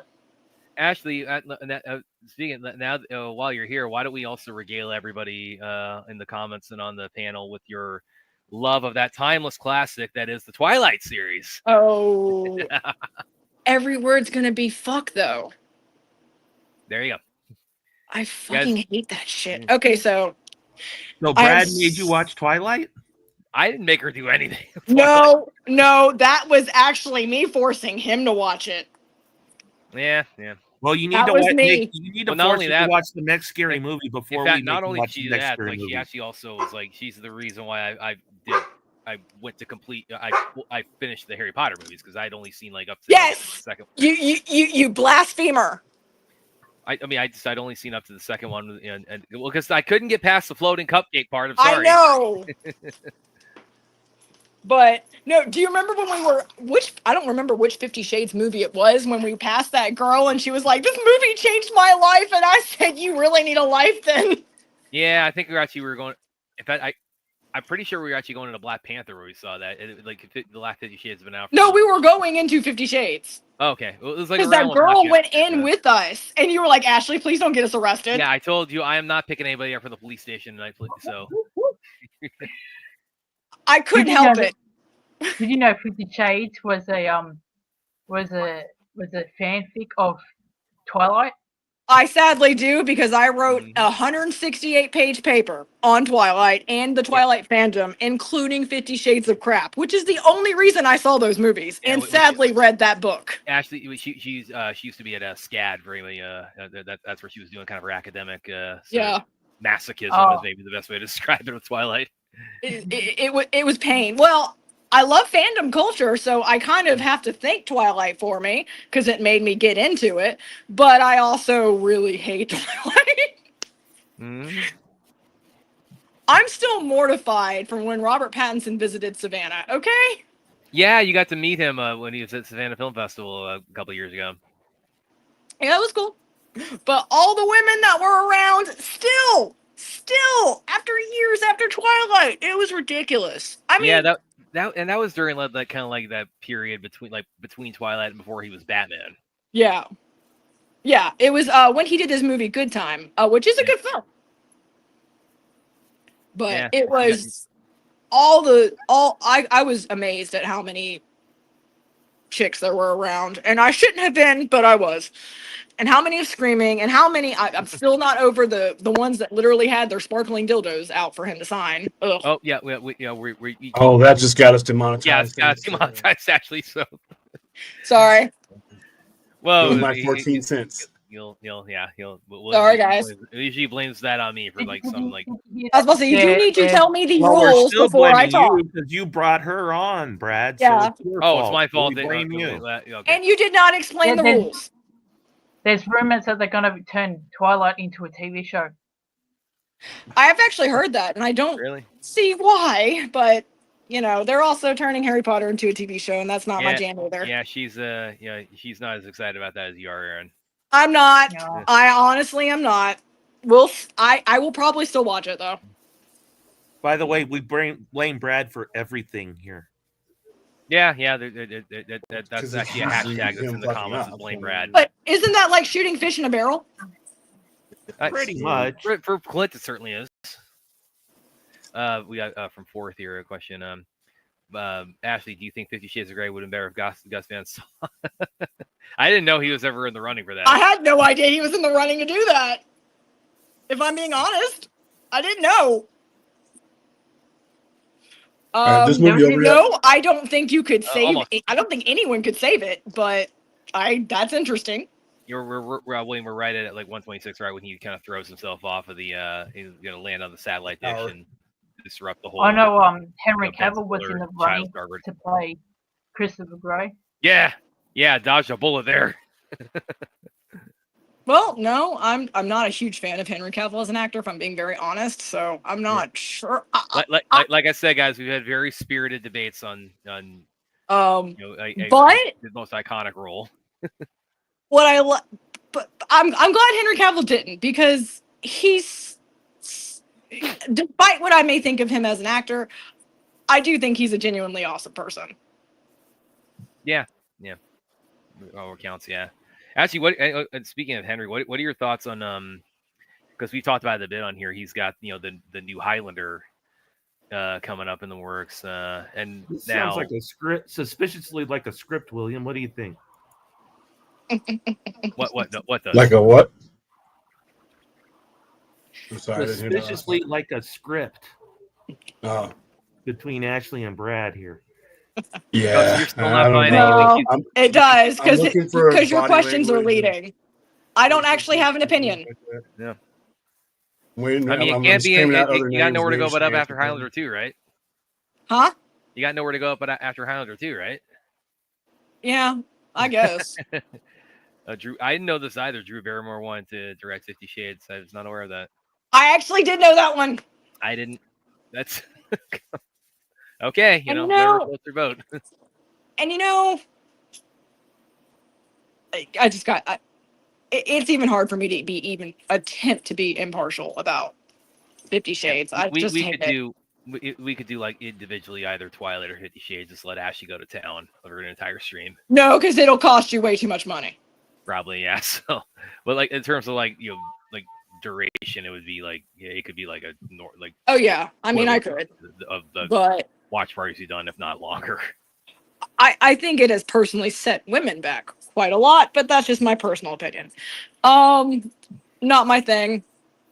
No, I don't like romance movies. I'm full of romance. That's fine. That's just not my thing.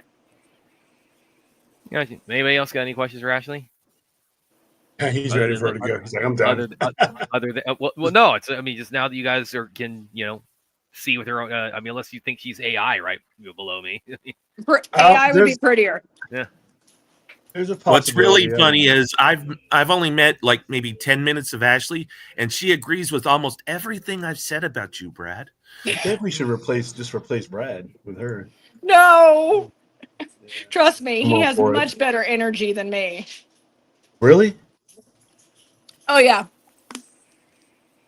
You don't want someone as mean as me. Yeah. Well, again. Yeah, he puts me to sleep though, and that's on the live stream. So no, I'm just kidding. But by the way, Ashley, once you get him on his topics, though, he goes. So he, I know. stay asleep. I know. Yeah. Yes, we know. Well, you should see William roll his eyes whenever I pull up a feature I've done on any of the outlets I'm with. And he goes like, "Oh, Brad's plugging again, like something he wrote." The eyes are rolling even more when he brings up martial arts to William. Yeah. It's my bag. It's my jam. I mean, I think everyone does that to an extent. Ashley, do you know more commuters more than Brad? I can almost guarantee you she does. Yes, 100%. Don't forget the second part of that. My YouTube Odyssey, Ashley. I don't know if I've fully shared that. It's been. Wait, what YouTube Odyssey? Well, because this all started with like me being here now. So this began about like January 23. Brad, what room are you in? My bedroom. Oh, I've never actually seen your bedroom. I've seen other areas of your house. I was just like, I don't recognize where you're at. Yeah, the bed is right behind you, right? Yeah, it's my bed right there. So Brad uses a mechanical keyboard for his computer. Well, this is it's really loud. It sounds like a woodpecker. It's really loud, and he'll be typing like while the stream is going on, and all you can hear is a rat tat tat. I'm like, dude, what are you doing? I'm actually really bad about that too. I hit the keys really hard. Mine will also sound like a woodpecker. Oh my goodness. Rat-tat-tat. Yep, that's exactly what it sounds like. It sounds like I am beating the keyboard.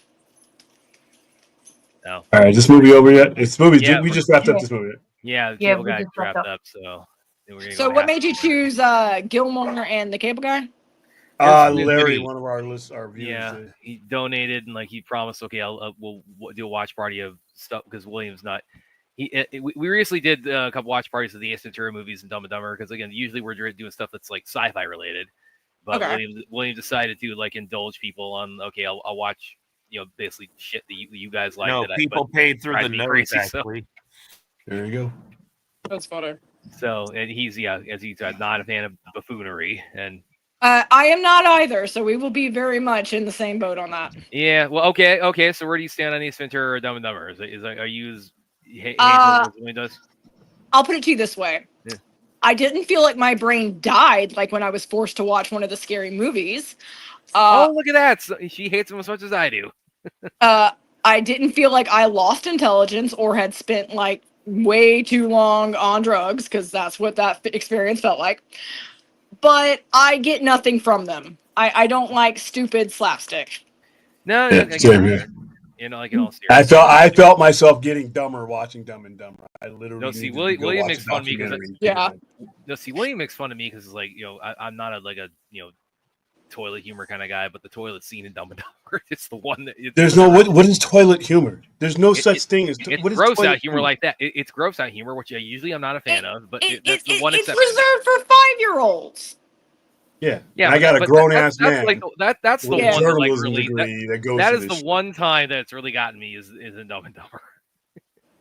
Usually, I also don't like There's Something About Mary, and everyone loves that. I think it's dumb. I'm not curious about I that. can't watch that movie because of that zipper scene. I explained that to Exactly. I'm never watching that fucking movie again, dude. Every man's. I get Final Destination vibes when I see that. Oh, actually, have you I just watched Bloodlines. I was going to ask you, had you seen the new one? What were your thoughts?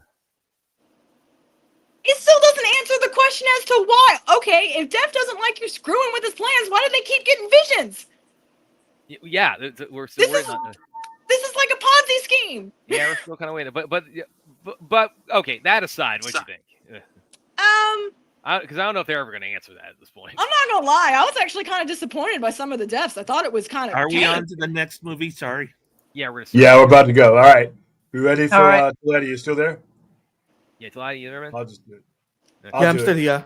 All right, give us a countdown so we can get this this next classic. I need to set up on my end. 1 second. Okay, cool. Let me know when you're ready. But those are my thoughts. I thought it was actually more tame than it should have been. This is Final Destination. I should be getting Carnage candy. Yeah, you think you got that in the beginning with the flying diner like falling apart? No, I needed more than that. This is Final Destination. I needed to literally be paranoid about my house when I am watching it. Yeah, I can't watch those movies a lot because, like I said, everything that happens to those movies could happen to me in real life. So it kind of sucks. Yeah. So I should be freaking out. I'm not, and I thought the storyline was okay. I mean, I didn't have an issue with the storyline. I'm ready. Are you ready? Okay. Yeah. In 5, 4, 3, 2, 1, play. Yeah, but those of you who haven't seen it yet, let's just say that it's not arbitrary that the new one has the word bloodlines in the title. There is actually a reason for that. Well, it's pretty obvious that it's not. Yeah. Hashtag Brad the spoiler. What is fourth on? What? Oh yeah, Ashley. This is our buddy. Wait, hold on. This is funny. I teach you the difference between ice cube and vanilla ice. Oh yeah, because one time I misspoke and like I said vanilla ice. Okay. Ice cube. No. That's just disrespectful to Ice Cube. Yeah. I misspoke one time. Actor Ice Cube. Oh, they both have ice in the name. Yeah. Brad's like, they're the same guy then, aren't they? Yeah. No, they're really not. To Brad, they are. Little movie. Brad, have you shared that I am in the minority of liking Ninja Turtles 3? No, I don't think I had actually. I mentioned she's a big Ninja Turtles fan, but I don't think I'd mentioned that specifically. I thought that I got to do his movie too. Ashley really digs Ninja Turtles. She did not dig the Michael Bay ones, and I was there for seeing those. No, I did not. But I am the special snowflake that still likes Ninja Turtles. Those horrible turtle suits and the goofy samurai armor, like. I don't care. I still liked it. I recognize that it's not popular. Did you see the animated one from last year? I did. Animation's just not my thing. Yeah, I got you. I enjoyed it. I enjoyed it. I mean, I can watch some of it, but really, usually I'm not a huge animation fan, except for I did really like Castlevania, and that's about it. Yeah, I get you. Definitely. And a little movie Perp. By the way, Ashley, Perp. This is my friend Ashley. This is Perp. He's actually another YouTuber. I was on his channel a little while ago talking about my martial arts fandom. Yeah, on that was YouTube. entertaining, I guess. Oh no, it was a blast. I use that as I use that ASMR. The only thing that would have made better is if Aaron was there, because we would that would be like a triumvirate of like us just going to town. I think I could have skipped the Benadryl that night. But Perps, enjoy these good movies while you can. So who was the third person in the triumvirate? Aaron. Like I'm saying, if Aaron had been there, okay. the only thing with Aaron is that Aaron. We had Aaron on there. We're gonna do that when The Furious comes out, because we're all crazy looking forward to that. The Furious? Not the Fast and Furious. No, I know what you mean. I know what The Furious is. It's just when he says we, he means him and Aaron. Yeah. Yeah. That's one of the things that's been so great about my YouTube life, Ashley, is that I discovered I have a sibling in Australia that I never knew I had, because I mean, really, it's we look alike. We're a year apart in age. We're both martial arts nerds. It's we're simpatico on everything. I need a longer buzzer. I need an indefinite buzzer that just doesn't stop until you do. That's what I need. And we're both associate producers of Zack Snyder's Justice League. No, come on. Okay, that makes you siblings about a couple thousand tests on this. It's the only thing we need to figure out is okay, was it one of her parents came stateside or one of my parents went to Australia? Which in itself is creepy. But sure. Brad's really creepy when he calls her baby sis. Yeah. Hey, Ashley, what is his humor? He's horrible on this show with his humor. It's like dad jokes that even the dads didn't like. The dads are like, "Wow, this isn't funny. I'm not going to use this one." He uses those jokes, and it's awkward and it's horrible. Is he like that in real life in person? Yeah. Love you, Brad, but yeah. Actually, there's a burger joint in Williams in where the this is even better when she was imagining. Nobody's gonna get this. Sister Kim, and it's he goes back to the jokes too. He'll periodically he'll say it's I'm going to get Sister Kim to get a burger for it. It's I'll say okay, that's good. He'll laugh at his own bad jokes, which are never funny to begin with. But he's gonna break you. I'm gonna make you laugh at this bad joke. I'm gonna say but his energy is so contagious that you do end up laughing, even if it's not dumb. I stopped. I was like, you stopped. Yeah, that's what and especially now I've gotten better at knowing what's coming, because he'll lead himself into it. And it's okay, let me find the X. Yeah, let me find the X on the screen so I can save us from this one. But yeah, I just was wondering, because I was just wondering if the jokes are bad just on the channel, or are they just bad everywhere? But now I know. Thank you. Yeah. Should I plug something else now? Why? So you can prove his point more? No, it's let me see. What was the last thing I had published? Let me see if I can pull it up and show you guys my brilliance now that I'm getting dogged on here. Oh, come on. We're not No, just your humor. Not your journalism, your humor. I mean, exactly. You chose the right career. You chose the right career. William and I, what I will say about Brad's humor is that he is very good about building off of other people. I am not a funny person. Brad does have a lot of dad jokes, but together we can be quite funny. Okay. Yeah, when we were dogging on the Crow remake. Because we were out there. That was a good half hour after the movie. We're just standing next to your car. People are coming to go from the theater, and was that? I think that was a pretty late show we saw too, wasn't it? Because it was a late. It was a late show because you were teaching, I think. Yeah. He was chasing women in his bear suit, and so we were coming out of that. And again, we just sat out stood by your car. Again, we were starting from what you had mentioned about the rights. It's when are they going to get to the point where he gets killed and has to go on his revenge mission?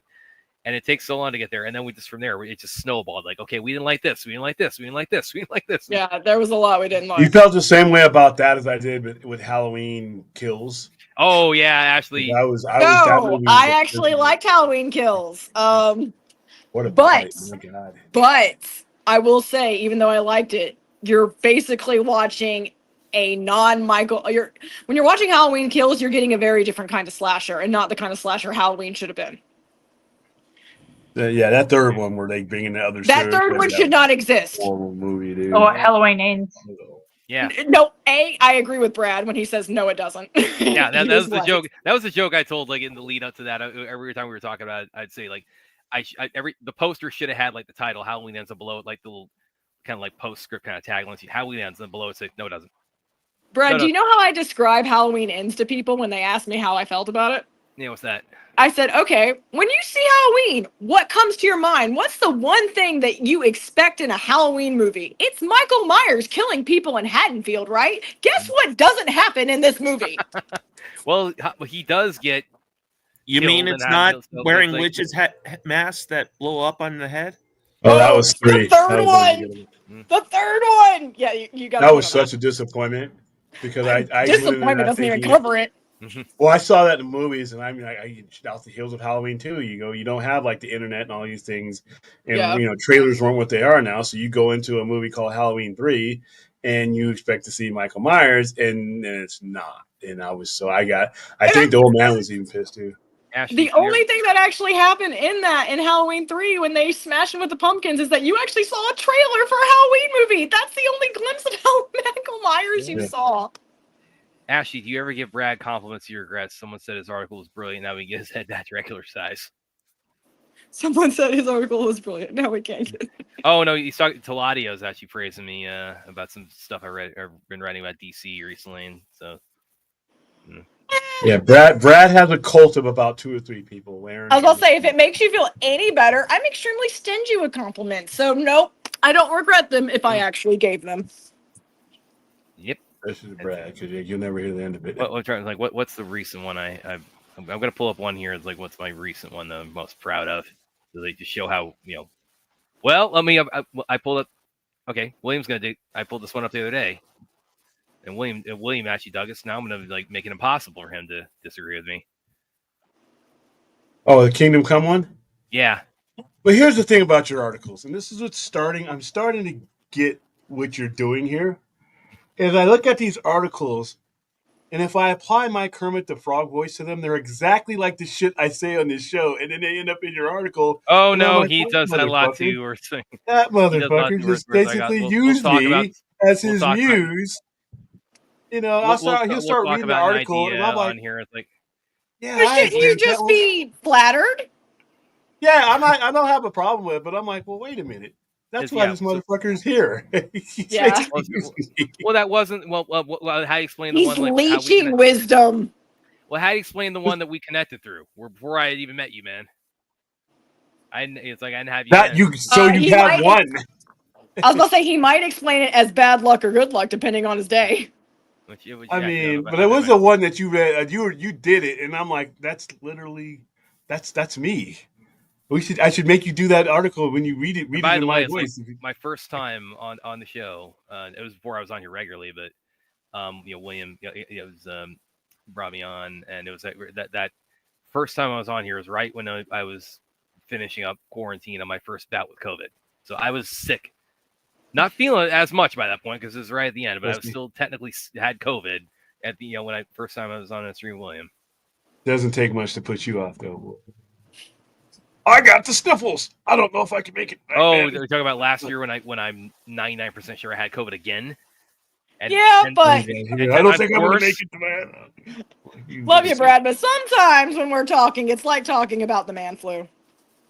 No, you guys, and yeah, there was a stretch back in February where it's like I was off for almost 2 weeks and that's why I'm about 99% sure. I think I remember talking to you at the end of that because your voice sounded horrible. I think I asked you if you were dying. Yeah, and when I had to go, he probably thought he was, but even when I was getting better, when I was over it, my voice was still kind of I was talking like this. You were talking like you were trying to be Christian Bale. Yeah, and I would get the little message, "Hey man, I don't think." Even when I was feeling better, my voice still sounded like that for another week or two after that. You did sound like you had just smoked a pack of cigarettes. Yeah, which I've never smoked one in my life. If you ain't dead, you should have been on the show. That's what I'm saying. Yes, it is, Droga. This is Ashley. The yep, lady that would be me. that Clint said is just I just kidnapped somebody and I brought her on. Well, like I said, I think the bigger surprise is there's interaction. You have interaction with other humans. That's my big thing. Because like I said, once your comedy hits, if your comedy hits first, I'm be like, wow, they stay around. Yeah. What's really funny is she's agreeing with everything Brad puts up with us. Yes, that's totally true. Yes, he's so real. I guess Brad. Yeah. Yeah, well, look how long it took for him to facilitate this. We have different That's schedules. That's what got people like, well, does she exist? Yeah, unfortunately, I have to work a 9 to 5, so yeah, I have coach in a very different dojo and I schedule. write and I work remotely writing for multiple outlets. So it's like my schedule does resemble most people's So work-wise. I'm working on a new essay. I'm yeah, excited. you mentioned that. Mm-hmm. Well, I just What's finished that- up what's that the one topic? on Hannibal. This one I'm going to be working on. I'm actually going to do Harry Potter. Oh, well, I mean, Ashley. If anybody's qualified for Harry Potter, that I know, it's definitely Ashley. I'm more curious as watching the move from director to director to director till you get to Yates and he finishes it out. But yeah, I just thought I'd take a look at it. I'm not sure my angle yet, but I've decided that's when I'm gonna look at that one. Okay. Already I'll probably be writing it for SCAD again. Okay. And I'm lame. Even though I have left school, guys, I still write essays because I'm lame that way, and I just submit them to different colleges.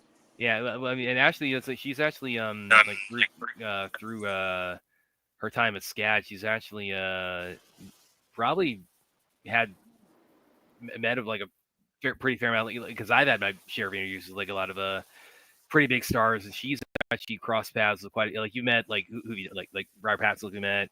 So Hugh I was on the film board. Meet him like when he was here for yeah. festival. Yeah, when we were working on the film board, when we helped put together the film festivals, we had a lot of people like me and Chelsea and the professors, and we would kind of get to screen how, okay, this is how the panel is going to go. This is what we're interested in asking, and stuff like that. So it not interviewing in a traditional sense, but similar. Yeah. And I think you also talked about you have had the chance to like get on the phone with like Benedict Cumberbatch or no, not him. I wish. Tom Hiddleston. Tom Hiddleston. I was about to say, if it was Benedict Cumberbatch, I probably would have fainted. Denzel Washington, you also got to. Yeah, that was cool. That was so cool. We had and that's funny because we when Gladiator 2 was out last year, William and I, we were joking around a lot with that. It's like he's the only dude in either of the Gladiator movies who makes no effort at any kind of like accent, and he's still like nobody cares. No, because he steals that whole movie. Oh yeah. He's got great way. Brooklyn accent in ancient Rome, and nobody bats an eye. This is Denzel. It's Denzel. Yeah. He could have a Brooklyn accent, and the movie could be based in Siberia, and it would not matter. How do you know the Romans didn't have a Brooklyn accent? Because there was no Brooklyn. That's going to be my first. Well, there was geographically. It just wasn't called Brooklyn at the time. Yeah, it just wasn't being. There was nobody there. It was just like it's what it was. I mean, they could have sounded like Brooklyn, for all we know. Yeah. That's what I love about Denzel. It just does not matter. He transcends that stuff. Yeah, in fact, I the joke I told that to with William about that is because Wesley Snipes had the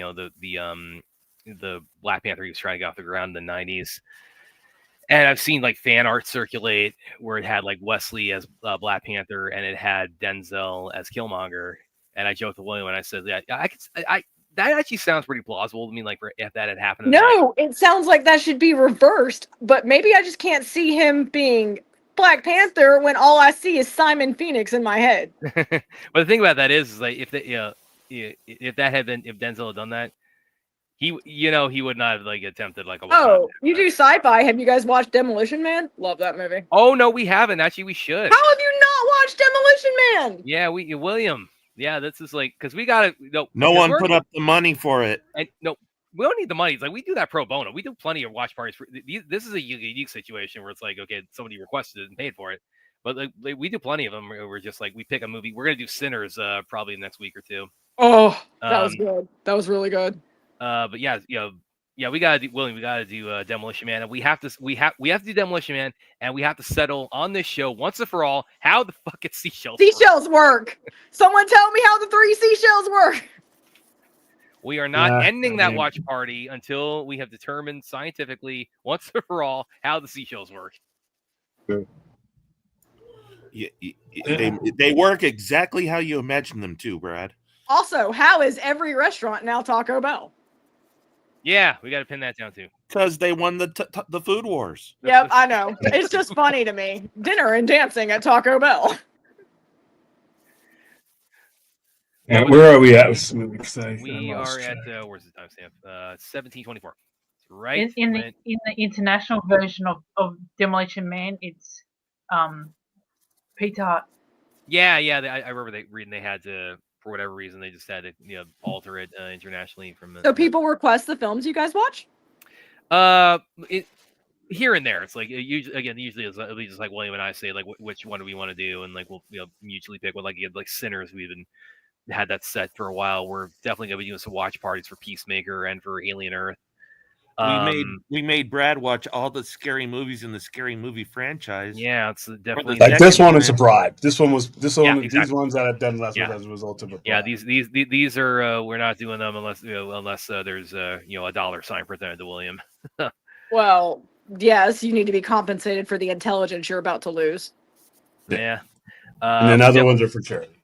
We've done well, like for the charity ones, we've done several with Zack Snyder's Justice League, and like all these slated DC movies. We've done the Skyline. Have you done Nolan's films? We have not. And actually, William, you're going. Please, I do not want to spark like a big war here on that. So please, I have no desire to sit through Nolan. He's not a fan, Ashley. Understood. There's 2 movies that I can sit through his, and that's Dunkirk and Oppenheimer. Everything else, I cannot sit through the majority of. He loves Heath as a Joker, though. Yeah, I have a version of The Dark Knight that only has Heath Ledger scenes in it, and that's all I watch. Yeah, and I want to do a watch party of that. That's intriguing. William has done his own fan edit of like only Joker in The Dark Knight, so it's like we got to come on, release the William. This is the only reason to watch that movie, is him. Yeah, yes. I'm definitely not on that side, but I would actually like to watch that. That would actually be pretty cool. Yeah, I would see what that plays like. He just doesn't do it for me. Here's a good one, Ashley. I get you. I mean, a lot of people love. Oh my God, how did his name leave me? Brad, kill me. I don't deserve to live. I can't remember his name. The first Batman. Keaton. Thank you. I don't like them. So you only saw him in a movie 2 years ago. I mean, I know. Tim Burton. Yeah.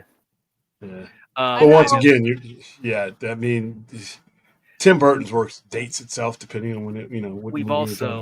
We've also have kind of an annual tradition for Clint because he just likes pushing Williams' buttons with this of watching Williams' all-time favorite, which is Howard the Duck, every October for Clint's birthday.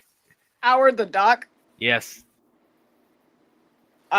Notice my hockey duck for Happy Gilmore? Are we talking like a joke or you actually? Yeah, well, no, it's kind of worth it actually because William taking the piss out of Howard the Duck it makes it worth it. Howard the Duck's history does it for me. Yeah, that's true. You're not Howard wrong the Duck on that ended part. careers. Howard the Duck ended careers and pushed people into like anonymity. That's what Howard the Duck did. How about this? Have you watched the Super Mario's Brother movie? The new one or the No, the one where the director did all of the acid, like of the 60s. No, all of the acid. No, I'm not. I don't think I'm gonna talk William into that again without Oh, the Bob Hoskins. Yes. All of the acid. Oh, we did for around Thanksgiving last week. We did. I was telling you recently actually about you probably would really dig Violent Night, and we did a watch party for that. We've done tons of watches. No, because you told me about it. I actually went and watched it. I did really like that. It was completely different from what I thought it was, which is why I never saw it. I did like that. Yeah, and it totally confirms that Die Hard 100%, contrary to Williams' protests, is a Christmas movie. I was about to say, how is that even in question? It's a Christmas movie. Sorry. I'm with Brad. It's not a Christmas movie. It's Christmas, Theo. Be of good cheer and bring me the detonators. Exactly. That is not a Christmas movie. Don't there's so much that's interchangeable with that movie that if you took it out, it would not be. It's not a Christmas movie. It didn't even get released around Christmas time. It got released like the summer of '88. Shazam didn't either, and that's a Christmas movie. Shazam is not a Christmas movie. Shazam is about Shazam. When Shazam is not a Christmas movie. I'm going to agree with him on that one. Yeah, a setting does not determine the theme of a movie. Well, anyway, I know. If the movie is about Christmas. When they play the Harry Potter movies on Christmas, it's stupid. It's not a Christmas movie. Like It's a Wonderful Life is about Christmas. You know, And the about Grinch hating stole everything Christmas. and about The Grinch misery. stole Christmas. It's Christmas. Die Hard is We've- not a Christmas movie. So we've done. No, actually, I'm gonna have to go with Die Hard is, but I agree about Shazam. Okay, you had me, then you lost me. But yeah, so that's like just a couple like examples. We've done tons of watch parties since in the last 2 years or so, and like like probably after tonight, like the next one I know William wants to do is going to be Sinners. So Hey, that was really good. Oh, guess what just dropped this week? Wednesday season 2, but they're lying. They only give you 4 episodes, and there's more. I have to wait till September to see the rest. I'm mad about it. Nah. Well, that's their new model because they don't want people to drop it after they watch it. Oh, I know exactly. They're doing the same thing with it. they did it with Stranger Things and it worked, and they're doing it again with Stranger Things too. So they're going to break it up. Toward Thanksgiving is one half. Yeah, they're going to be breaking up into 3 parts. Am I a extremely bad person for never having watched Stranger Things? Yes. I've never watched it. He told me the same thing because I'm very much behind on Stranger But Things. no, I actually intend to. I just haven't yet. I'm waiting for all the season to be done with, and then I'll watch it. Yeah, I can't do that. That show is too good to be fucking around like that. I gotta watch it when it comes out. I think I will do the same because I do want to watch it. I want my new season of The Boys. Yeah. Wait, when's that supposed to drop? Is that this year? I have no idea. Yeah, because they've had an unusually long gap. Fallout Part 2 is coming Christmas. What is? Fallout. The Boys doesn't have a big gap. The Boys. I have not watched that yet, Brad. Have you seen that yet? Fallout? Yeah. Don't think I have. I haven't. I finally watched The Last of Us. I didn't like the video game, but the show's not bad. But I love Pedro Pascal, so. Yeah, well, you can't swing a dead cat and not hit something he's in these days. So. No, there's nothing wrong with that. We should all have more Pedro Pascal. Yeah, I guess he relates to because he went to war, but Dunkirk isn't even the best war movie. No, it's not the best war movie, but it's one of his 2 best movies. The rest of his movies, the pacing sucks. I don't think he gets the best performances out of the people he cast for some of these roles. The Dark Knight Rises is the epitome for that. Yeah, you had like 10 Academy Awards total in that movie, and that's the movie you got. Memento, I don't like watching that. Yeah, it was a waste of my time. Yeah, actually, the one I can't defend in that, I'm definitely bigger on Rises than William is, but the one I can't defend, the death scene is Talia. I mean, I just don't. What do you mean can't defend? You talking about her performance? Or specifically all of it. Scene, specifically her death scene. You know, with the truck crashes and the Batman. She's teasing when the bomb's still going to go off. So really, I think the part you shouldn't forgive is that he has like 7 seconds and he spends it making out with Catwoman. Yeah, well, yeah, he got that kiss in. You know, it's like I know, and I love Bat and Cat, but that just storyline wise was dumb. You had top tier talent. Back off! I got a bomb to get out of here. Yeah. You had top tier talent in that movie, and you got that movie. That's how does that even happen? You know, I mean, literally Morgan Freeman. I mean, all these people in this movie, and it's just like they were in this like a soup of a movie that was like a complete. I wish I had that time back. I don't rewatch that movie. Like I said, I don't rewatch any of his Batman movies. I rewatch Heath Ledger. That's it. That's the trilogy. I do love him as Batman, so I can't. But I like that version of Bruce Wayne, so that's just me. But I can understand. But what I cannot get with you on, you don't like Inception? Yeah, I've had that with William too. Like Inception. I find in Inception and I have the same disappointment about Inception as I do with Tenet. No, Tenet is completely. I still don't understand Tenet. I'd have to be Oppenheimer to understand Tenet. Yeah, we actually we've had like conversations where like we're trying to like pin down, make heads or tails, whatever the hell's going on in Tenet. We still can't do it. I still maintain that, and when he made Tenet, he made a movie only he can watch. Exactly. Yeah, and he forced it into the theaters for it to bomb. Yeah, I saw that in the theater, like when there was like again during the period when you had the crime scene tape on every other row, and it was like maybe, if I'm being really generous, there's maybe 6 other people in there with me. Yeah, I mean, there's a lot wrong with Tenet as far as I'm concerned. I did love Inception though. I liked the thought of it. I thought it was fun. I thought it was intriguing. I may just like Leo I like the DiCaprio sound too score for much. Inception. But The sound, movie well, itself- I think the sound score in a lot of the things he does is pretty good. Yeah, but again, like Tenet, I know you don't like the Dark Knight movies, but come on, Hans Zimmer. Oh yeah, the score you can't fault. That's my least favorite of his is the Dark Knight Rises. That's my least favorite of his stuff. Oh no, that is definitely the least.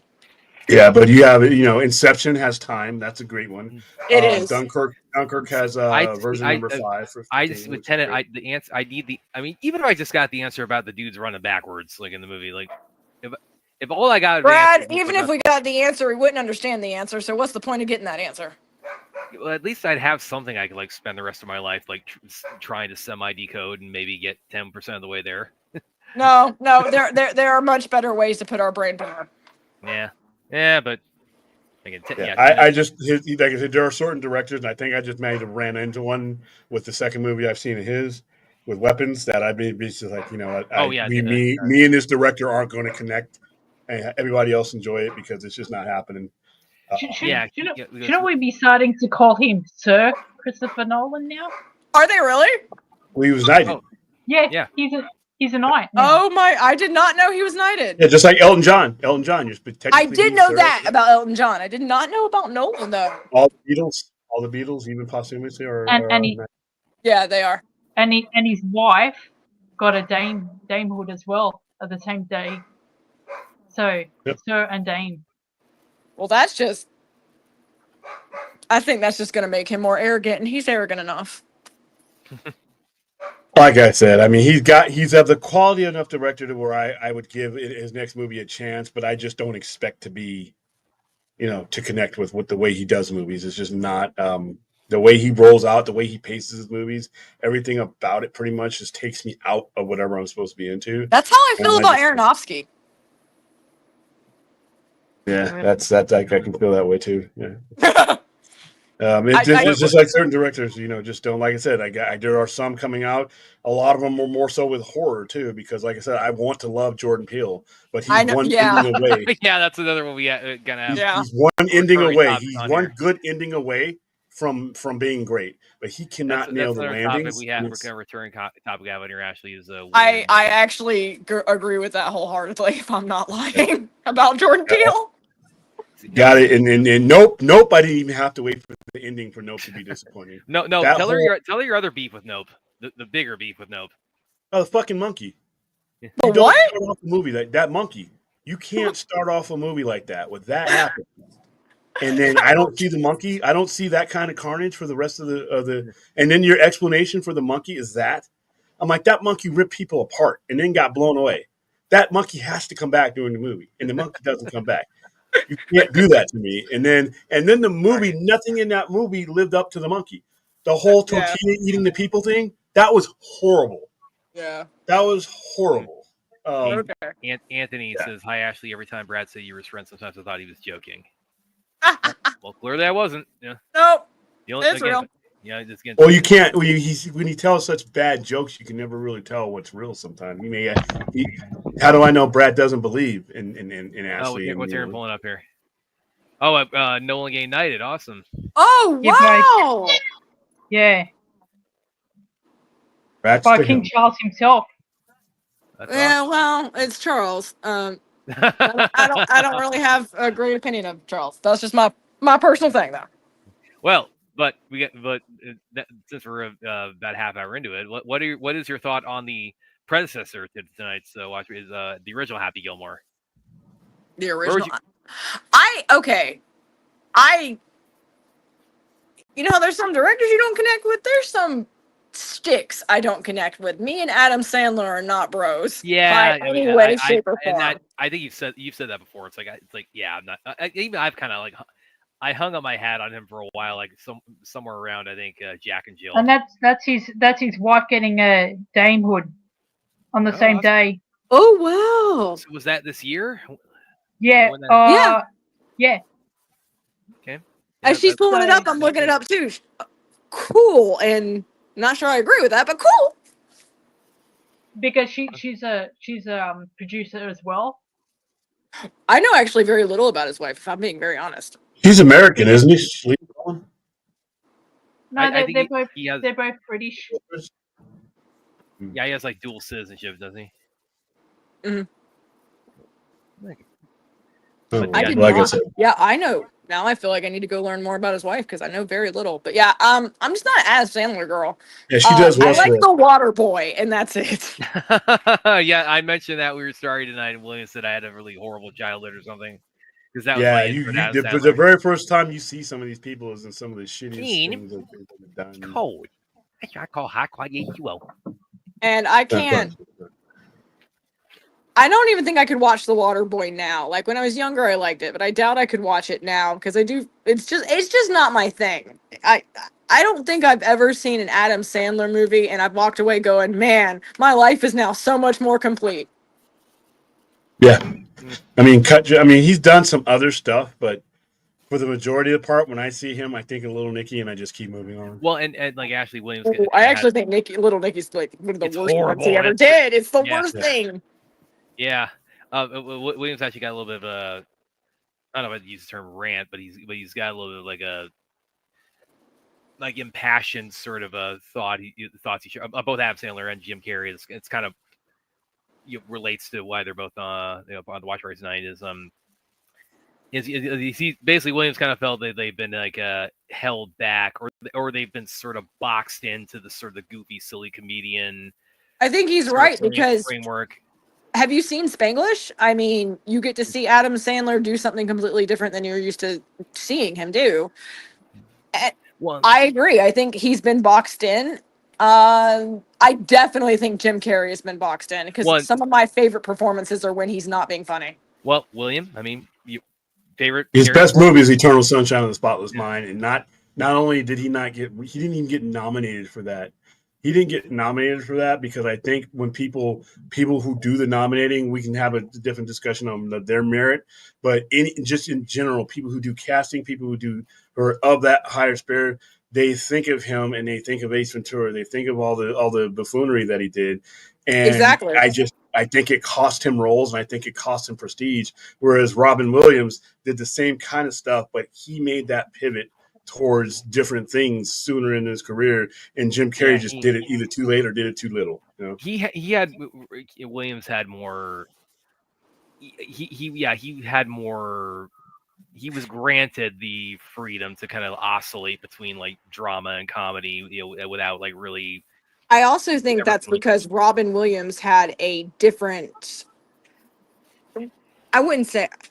It feels like Robin Williams just had more comedy range than Jim Carrey, as far as the type of comedic roles he would do. Whereas, literally, you've seen it. One Adam Sandler movie that's supposed to be funny, and it's the same, and it's kind of the same for Jim Carrey. Seen one, seen them all. Well, and the reason I bring that up, William, because I was actually thinking about this a few nights ago. And I mean, because go back and watch our other streams. Like we're having fun with like the whole like Brad loves like Carrey's physical comedy and slapstick, and I'm just pushing William's buttons. So I think it should be clear from the like the tenor of discussion. It's like I'm not like actually like William and I are actually like disparaging each other of like our opinions on that. It's a little bit like tongue in cheek. We talk about that, but. I know, Brad. It's like you and me. We go back and forth on many things. Yeah, exactly. I mean, we're still doing it on BVS, 9 years later. And counting. Yeah, that's never going to change, dude. You just need to get in. Oh, Ashley, 10 years next year. It's gonna, and 5 years for Zack Snyder's Justice League. You don't think that the big guy has like some kind of like bomb he's gonna like drop that's gonna send the internet into overdrive, or his fans aren't gonna take it upon themselves to do that? I'm really getting annoyed at the bait and switch crap that he's doing, to be honest. I understand like stoking the flames. I do. But I think after a certain point, you're going to cry wolf too many times. You're going to keep pushing, and the audience is like, "Oh, we're expecting it." Nothing happens. Eventually, you're going to do that too many times. Well, because you were sort of out of the loop when I shared you the picture he took with Gunn, right? And that everything in the speculation. But I shared the article I wrote to you about that, and you you did. I read it. So, and I mean, that's a whole other kind of I was on Jim Carrey, and that kind of ended up on Zack Snyder. So I don't know. Because everything comes back to the Justice League. Yeah, or the Raid. Well, but like sticking the landing on that point, it's like quote the one of the killers was free too. It's like, wait for that 10-year anniversary. It is gonna rock. Oh dear Lord. But going back to what I was see what I mean? Yeah. But going back to the the point I was making with William about Jim Carrey again, like in all seriousness now, kind of like taking away like the tongue in cheek kind of angle of it. And when you talked about like Carrey and also Sandler, that that's like these guys have shown range and like other things they've done where it's like Eternal Sunshine. Yeah, have you ever seen The Majestic? Good Lord. Yeah. And Williams, you talked about like, well, like you feel like they've like have not gotten opportunities they could have because the perception of them as just the funny man has just kind of been a barrier they've sort of faced. And you've also you may have made a lot of money with Ace Ventura, but I guarantee you. Well, and you've also said like if they're but I mean, can you say anything different about The Rock or about Vin Diesel? All the same crap. Yeah. Here's the thing, though. They don't have the kind of talent. I don't know if he's the guy that use the term range for. Yeah, those guys have exceeded their expectations because Vin Diesel was never a good actor that showed anything. No. So if you got anything good, The Rock is not an actor by profession. But when you're talking about people like Sandler and Jim Carrey, once you've seen them do a movie where they've dropped their buffoonery and actually did a movie, you see that dimension is there. Vin Diesel and The Rock have never really shown that. But that's true. That's true. I would just argue that typecasting. Well, and some people like it, some people don't. It does have its benefits, but it does hold people back. And I actually think comedy typecasting holds people back more than a lot of the other types now. Well, and like William, that's what the thought that kind of entered my head there when I was sort of pondering this is because like one thing you said, like if they're happy doing that, that's kind of like that's fine. But it could also be like it's not necessarily like they're maybe not necessarily Sandler and Carrey. Maybe they're not necessarily thinking of it in like monolithic terms. I mean, like Carrey, he had his breakout in the early '90s, and he was just doing comedy after comedy, and you saw with Truman Show and Man on the Moon, and that's when he started kind of transitioning to more serious stuff. And it might be that they also maybe have the idea that because they might be thinking of their career in terms of like, I'm comfortable doing this right now. And then maybe after doing that for a while, it's like they decide, okay, I want to stretch my legs a little bit. I want to do something like Uncut Gems or the Truman Show. So it might not even be necessarily, they're being held back or they're choosing to not go outside their comfort zone. They might think different things at different times about what they want to do with their career. Like, okay, I've had this stretch of doing comedy. Now I want to do some, something with more meat on it. And then maybe I'll go back to comedy, and we've seen them both kind of go back and forth. So it could be a little bit of like, they just, again, at different times, at different phases of life, people want different things for themselves and their career and their life. And, that might've been with like, Carrey and Sandler. They for a long stretch, they felt pretty happy with like with doing comedy, with doing slapstick, and then reached a point where they said, okay, let's kind of like let me try something with a little more substance. So that's kind of thought entered my head. It's kind of one of your thoughts on that. I'm just kind of when is now though. I mean, they're both pressing 60. One of them's over 60. At what point do you do that? How many of these roles do you have left in you? How much time do you have in the gas tank to make that kind of impression? And not only that, to capitalize on them once you do those. I mean, I'm not saying he's going to stop acting tomorrow though, but here's a time where you're doing Mr. Robotnik or whatever versus a Man in the Moon type of role, and if it's because he wants it, that's fine. That's a deal breaker for me. If if I were ever to interview them, say, hey, did you ever feel like you missed out on, or that when you did reach that plateau, people didn't take you seriously because of these other roles, and if he said, I never had an issue with that, then that's fine because it's his career. But at the same time, there's no way you can see him do some of these things. And you look at the list. We ran through the list of nominees for 2005 of best actor or best supporting actor that he should have been on, and he's not. And he's not on it because he didn't do a knockout role. He's on it because people can't take him seriously because some of the things that he's done. They don't put him in that category unfairly because of Ace Ventura. Ace Ventura it's monolithic to the point where he's so attached to that for better or for worse, that's what casting directors think of. You think of Jim Carrey, you don't think of the range of 23. You don't think of the range of Eternal Sunshine or Man on the Moon. You think of the fucking head out of the rhinoceros's ass. And that might sound funny. You're not wrong. That might sound funny, but that's the prevailing thought of Jim Carrey's that guy. And I think that in rooms somewhere where we're not involved in, I think that may have cost him a few things. I think both things can be true at the same time. I think William's right, and I think, Brad, you could be right as well. At times they wanted other things, and maybe they didn't concern themselves with it. But if they did have moments where they wanted to do more than what they've done, I think William's right. I think it's cost them. Well, I mean, like Truman Show specifically, I think that was like the point for Carey. It's like, I mean, that should have made him like an Oscar contender. It's funny bringing that up because a couple of weeks ago we were. I'm sure you saw this, Ashley. There's a bit of a controversy with the Oscars now, where it turns out, the Oscar voters apparently aren't watching the movies they're voting on. Brad, when isn't there an Oscar controversy? I mean, you need to be a little more specific now. Yeah. Okay. Well, it's okay. Okay. So let's see. It doesn't involve anybody getting slapped. It doesn't involve. Okay. No, it is.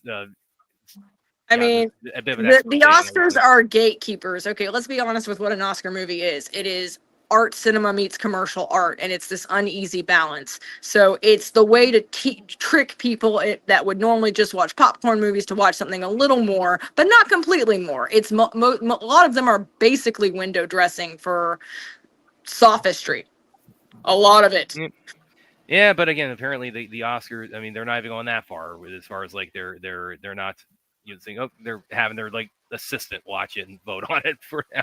So that might have also that's actually probably been the case for quite some time, if I'm being honest. I need to go back and find which stream it was about like a month or so ago when we were breaking that down. It was probably the hardest I've laughed on any time we've been like breaking down anything on the show, because I mean, like every paragraph I'm reading something, some revelation that William is just going like, what the fuck is this?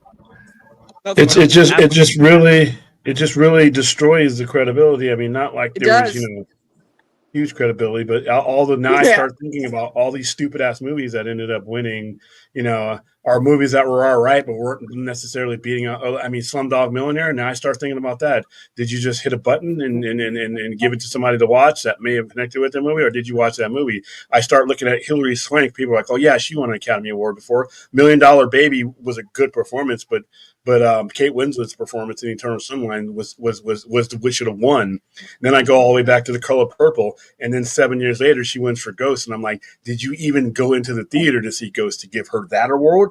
That was one of her worst roles. She walked away with a statue for that. So it starts making me think all of that. And I've always thought that about the Oscars. I've always thought that Oscars, when you're getting or when you win an Oscar, it's not for that role you did. It's basically an acknowledgement. Like Revenant, you really think the one that Leo finally won for is the one they were giving it to him for? Nobody watched that movie. Yeah, it's an not endurance test. It's boring as crap. Not the Oscars was too political. But that it's political. That too. Yeah. That too. Yeah. And also same thing with Robin Williams. Good Will Hunting. Yeah. I will never, and that was because they couldn't give it to him the year that Fisher King came out because of Hannibal Lecter. But they should have given it to him for Good Morning Vietnam. They should have given it for They really should have. So they didn't do that. And then Good Will Hunting is just basically him playing a poetic Yoda, in my opinion. And it wasn't a horrible performance, but it wasn't. You look at the list of things that he should have been nominated or won for, and that's what happens. And the same thing with Kate Winslet. They gave it to her for The Reader. She's great in The Reader, but they did that because of Eternal Sunshine. They move these things around, and it's like you're just giving these things away as later delayed consolation prizes. Then what does a performance mean to the actual year that it was? You're giving them the award. It's kind of lame. I have nothing to add to that. I agree with that wholeheartedly. So. But we can all agree that Adam Sandler should absolutely have won for his timeless performances as the golf ball whacker guy. That's what should have got it for him. Right? One what? Depending what you're talking about. Because there's a lot Actually, of shit I can give to that to did. Pat. I think that Razzie? year, like Won it a won, like, Razzie? it won. Yeah, it I was won, about to like, say, are you talking about a Razzie? It got. I think it got actually that year got the MTV Movie Award for Best Fight. Yeah, for yeah, the MTV, Bob yeah. Barker fight, Oh dear goodness, did it really? or at least got nominated. I'm looking that up real quick. That is not something that's going to add to the show, Brad. You can go ahead and not look that up. I kind of want to know now. Okay, so it got nominated. Yeah, so it won that year, MTV Movie Awards. It won for Best Fight, Adam Sandler, Bob Barker. Oh, that's a good point. If they pay, would you watch Inception if they paid for it? I paid to see Inception. Oh, okay. No, and So he's if talking about one is movie doing paid watch to party watch for it. Inception. Okay. No, that's not true because we promoted that movie. I saw it later on in the movie. We promoted that movie. And listen, about half of the movies that we promote here, I can outright say I don't like, and they were a waste of my time. And I'll say it outright. And there will be people from the promotion in our chat sometimes. That's not what they're going for. So Right. I watched Inception and it just lost me. It just lost me the way most of his movies lose me. Gotcha. Pace is important for me. Pace and No, relevance I of agree. characters is important to me. You can't see with Nolan. There's a lot of star power in his movies, but they don't. Not every star means anything in his movies. So, and it's just the pace of his movies, the non-linear. Like I said, just with the same thing with weapons. If you're going to go non-linear in some of these cases, it needs to be good. It needs to be 100% good, and there needs to be anchor points during the movie, no matter whether it's linear or non-linear, to where I can reattach myself to the movie and it's relevant. Otherwise, I'm out there in the abyss waiting for you to bring me back. And that's with all but two Nolan movies that I've ever seen, and that's Dunkirk and that's Oppenheimer. Everything that he tries to do in any of these other movies that he experiments with those movies, it comes together. Even the non-linear elements of Oppenheimer come together because I know the history of Oppenheimer. When it Dunkirk, it just so happens it's the two historical movies to where no matter how non-linear or linear you tell those stories, I can come back and reestablish myself because I know the timeline of Dunkirk. I know the relevancy of what happens in Dunkirk. Same thing with Oppenheimer. When he's on his own doing his own thing, like I said, I can appreciate why people like Nolan. I don't hate Nolan. It's just that I would rather be doing other things than watching his movies. So I've got It's a a difference. question for you on that. If you didn't know the historical relevance, do you think that you'd still be left feeling that way, or do you think those two movies pulled you back enough, whether you knew it or not? Those two pull because it's the cause and effect. When you start off, no matter where you start off in Dunkirk, you know the calamity that is happening. He does a good job of establishing what's going on. So there's no matter where I come in Dunkirk, I could know. I know. I don't need to. I don't need to know the Manhattan Project to understand that it had a beginning, a middle, and an end. Gotcha. There's a goal there. We know the goal of Oppenheimer. Now, the human interest stuff is part of the movie, but I know the progression of Oppenheimer because I know the escalation. It doesn't matter what, if you tell me you're going to build this phone, right? And the phone is not built when we start the movie. I know the progression. Or if you start off with the beginning of this phone is done, and then I know what the storytelling apparatus is. In any these other movies, that's not there. There are no points for me that keep me in the movie. Even the ones I know what's going on, it's like I went the really long route to get to where I could have ended up with about half hour less of movie. And it's just, I understand he's talented. That's great. And he did when the movie he did win an Academy Award for, yeah, he deserved it. And the other one he should have won for Dunkirk. But the rest of his movies, especially when it comes to Batman, I think Matt Reeves achieves what he tries to pull off in his trilogy. Matt Reeves makes Gotham the grounded part of the movie, the extra character in the movie that just never happens in those movies. And I also think that once again, the star power that's in these movies is used in ways that I'm like, I don't see how these people are so talented. You can't go wrong with Tom Hardy, but you did. You can't go wrong with Marion Cotillard, but you did. You can't go wrong with Morgan Freeman, but you did. You found a way to go wrong with so much. You could literally just throw those people out and let them improv, and you would probably end up with a better movie than The Dark Knight Rises. That's just how I feel. And I know people hammer me for it. I don't care. No, I'm just curious. It's an interesting perspective. So I've never considered it that way, but I see, because I place a lot of importance on narrative cohesion, so I definitely actually see where you're coming from. It's That's just, an and like I said, interesting way to look at those. yeah. Now I have this guy. What's his name? Krieger. I don't know if he's going to get a third try from me because I've given him two. I've given him two tries. I've given him two swings at the back, and I left each time underwhelmed with. And once again, it's the way he tells his stories and the build up. It's not that these are not quality movies. It's like you're a storyteller. If you're going to try these experiments, they need to work. There's a Okay. lot of things that don't work in weapons. Just a lot of things, a lot of people, like I said, characters that don't need to be there. When I start seeing characters that I'm like, when I'm watching the movie and I'm like, I'm pointing to the screen like, I didn't fucking need you in the movie, and I'm not even done with the movie yet. I can see that you're irrelevant. Then that's bloated story, and that means that there's other characters in the movie, other top tier actors that could have taken up that 7-8 minutes. That could have meant the difference for the movie for me. But here I have useless A and useless B combining to make useless C. And then it's like, okay, now I'm done, And I left that theater, didn't hate weapons, but I'm like, didn't connect with me. So. Us film junkies, as far as the academic goes, or even in literature, call it moment of excess. And yes, people don't use them correctly. Moments of excess. That's a Kristen Thompson theory right there. Yeah, it's like, go ahead. You know what? I can respect, it's a long, cerebral movie.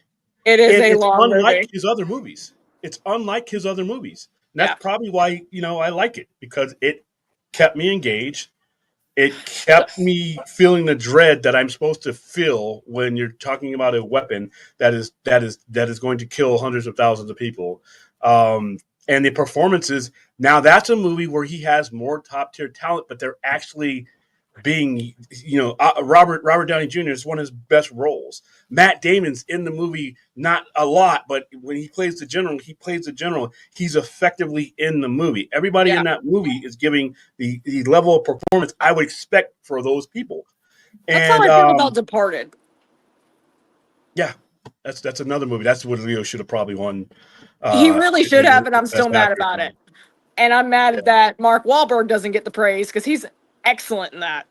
Mark Wahlberg should have won for supporting that year, because he's the other half of the movie. It's He Jack really Nicholson is the overrated part of the movie because he's Jack Nicholson. He's just going to get that. But Yeah. the movie doesn't move because of Jack Nicholson. The movie works on two different halves because of Mark Wahlberg and Leonardo DiCaprio, the two stories, and then Matt Damon in the middle. With those horrible accents that he should do because he's from Boston. But yeah, I mean, I don't know. That's one of my favorite movies. So it's a beautiful movie.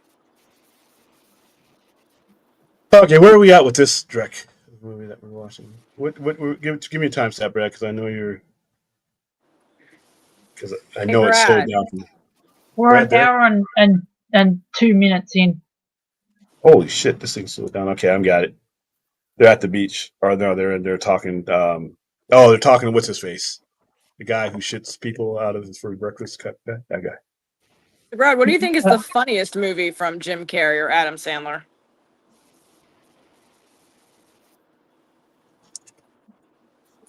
Is he muted? Did he mute himself again? This is the kind of boneheadedness I deal with on a daily basis. Brad, we cannot hear you if He's you still are muted. talking. Every day. I flipped the little switch down here. Okay. Yeah, funniest Jim Carrey movie, and I think actually, you probably already guessed. I think we have. I was going to say we have the same one. It's Liar, Liar. I mean, just the getting pulled over scene alone. It's like I sped. I followed too closely. I ran a stop sign. I almost hit a Chevy. I got unpaid parking tickets. Yeah, Liar, Liar is like probably my all-time favorite comedy. I will agree with that. That is one that I find funny. And for Adam Sandler, funniest one. I probably I think I might go with Zohan. Actually, I really dug Zohan. Oh my god! You did? Yeah. Oh dear. You're all wrong. It's Monty Python and the Holy Grail is the funniest movie ever made. And we're talking about the funniest Adam Sandler and Jim Carrey have done. No, well, you said those particular actors. You said it's the funniest movie I have seen. Liar, Liar, yeah. That's that my came favorite from Brad. comedy. That's what I was commenting on. That's what you're wrong about. Zohan is unwatchable. Agreed. And I have nothing else to say besides that. I mean, just Liar, Liar. I mean, like there's like little moments of Liar Liar. I mean, just like with the part when he like when the court case is first starting and the judge asks like, "Oh, hey, how's everybody doing this morning?" The lawyer says, "I'm doing fine." I said, "I'm a little upset about that sexual episode I had last night." It's just so he just says it so casually like that. I just yeah. It just what the curse forces him to do. See, Yeah. Ashley, this is how Brad is with his jokes. They just flat. It is And we don't. okay. I think we might have. We done so many watch parties. I can't remember if we did Liar Liar or not. But I don't. We have not. Yeah, you'd be just bitching about it all the way through. Well, Liar Liar is my favorite Jim Carrey movie. That is a comedy. I agree with you on what his actual best movie is. I actually don't have a favorite for Adam Sandler because, like I said, I can watch The Waterboy, but I largely just do not find it funny. No, and that's I get. I mean, did you watch that Hidden Gems movie? I have Uncut not. Gems. That's his best movie. Is it really? I think that's his best movie. Well, again, like as far as like his comedic work, I mean, he's very much like taking. I mean, the Adam Sandler comedy, a Happy Madison, like I'll even like include things like Billy Madison. Well, you said Happy Madison. I think you meant Billy Madison. No, Happy Madison is like his company. It does. Okay. I thought you meant the movie. I thought you meant the movie. Yeah, well, because a Happy, because that also includes things like Joe Dirt or like Rob Schneider's like horrible body of work and shit like that. But yeah, it is pretty bad. It's like really what those are, and Happy Gilmore too. Like even the first one. Including that is that they really are. It's like he's taking like the template of like what he did on Saturday Night Live and extrapolating it to like an hour and a half every time, and that's really what it is. Like Adam Sandler comedies are SNL sketches in feature length form, and it's like which is not good. Yeah, which no one would want that. Yeah, that's what with Will Ferrell. I can take Will Ferrell in spurts, but a full fucking movie of that guy, I would rather kick myself in my own balls. This guy is. Yeah. Oh. I don't like Will Ferrell, but I love Christmas, so I like Elf, and that's it. William doesn't like Elf because he's a cotton-headed Ninny Muggins. The fucking horrible movie. I like Holiday Elf, Goodnights, and I can't defend Elf. I just like it because I can defend Elf, and I will defend Elf to my dying day. Yeah, that says Elf, and then they had at Elf. Home Depot and Walmart. They had the creepy life-size Elf things that should have been removed from every retail. I mean, nobody bought those things. You're talking about like for last year at Home Depot. They had the buddy like mannequins that look like they were like AI in 3-dimensional form. Hey, I just bought my Elf on the shelf. Shush. Watch The Departed first time. Good time to see this movie. The Departed doesn't get it gets actually better with every rewatch. Every time I watch it, yes. The ridiculous thing when Martin Sheen, well, spoiler alert, but Martin Sheen meets his demise in a way that's like, holy fuck, that's a lot. Oh yeah. Well, no, I wanted a Mythbusters episode about that. When I talk about The Departed, I always end up saying way too many headshots. Now I don't want to go to Boston. Yeah, and when he gets tossed over like that, I'm like, is that physically what would happen? Because he just gets splashed with all that blood. I'm like, wow, that might have been a bit much.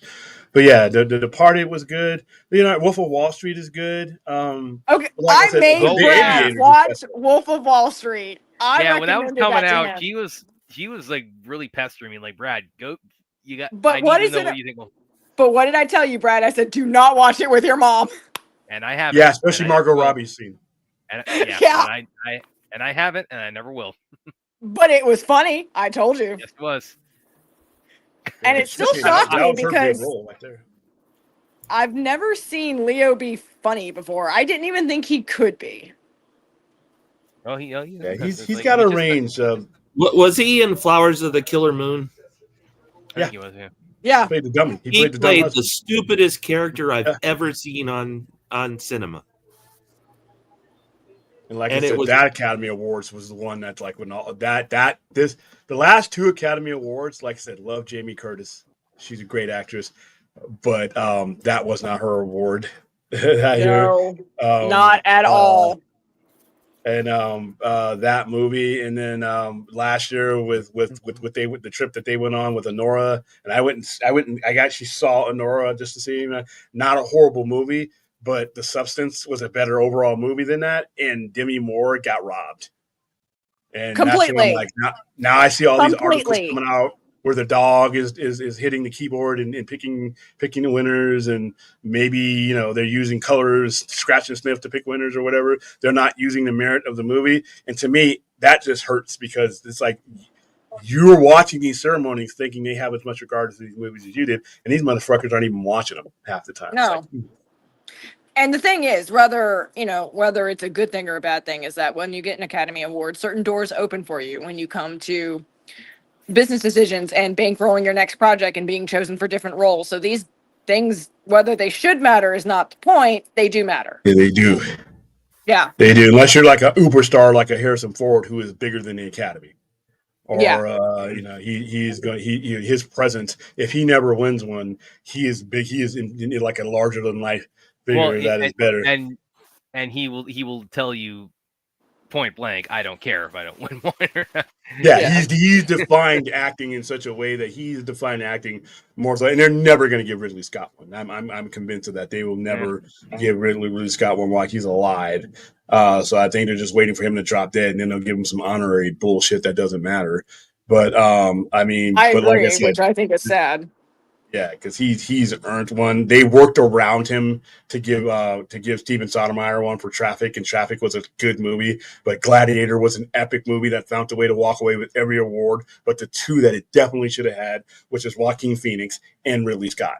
Russell Crowe should have got his that year too, and it won for best movie. But they found their way to like, wait, but we're gonna wind our way around you, Ridley, because. But then he gets nominated for shit like Thelma and Louise, and House of Gucci. Didn't he get? No, I don't think he got nominated for House of Gucci. Lady Gaga did. Yeah, with that movie's Wait, irritating. what? She did? Yeah, well, she got nominated for Joker too. So she's been nominated for that. A Star Is Born. Yeah, there's been some wacky stuff to go on with these awards. I'm looking that up real quick. Where's that? Fight Club. I wasn't a fan of the twist ending. I'm one of the few that was not. I don't watch that movie very often because it's so long. It's so long, and there's a lot of shit that could have been cut out of that movie. But it's a classic. But it's like it's so long. I'm about to pull a Brad. When I say Leo DiCaprio was playing a stupid character, I wasn't calling Leo DiCaprio stupid. I was talking about his character. Oh, sorry, I was laughing at the right here, the tombstone for the nursing home lady from the first Happy Gilmore. Oh, I think we just lost Ashley. Ah, damn it. Oh, yeah, she sounded like she probably her phone went out. She's been on. Oh yeah. Right. But now we know she exists, and there we go. Okay. And probably I should replace you with her. Yeah. Oh yeah. Well, next time I talk to her, yeah. Oh, I don't have her texting me right now. Oh yeah, okay, yeah. She's she said her phone died. All right. Well, thank you for coming on. All right, Ashley, thanks for joining us tonight. tonight. Brad's presence here. So, Brad's presence. So hopefully bring Ashley and Mike on again in the near future. But thank you for joining us, Ashley, and allowing me to take the piss out of Clint over like all this months of I just kidnapped some. Where are we at? Where are we at in this movie? Really? You did that? Yeah. No, actually, we're at 106. All right. You didn't take any piss out of me. That's impossible. Right. William knows.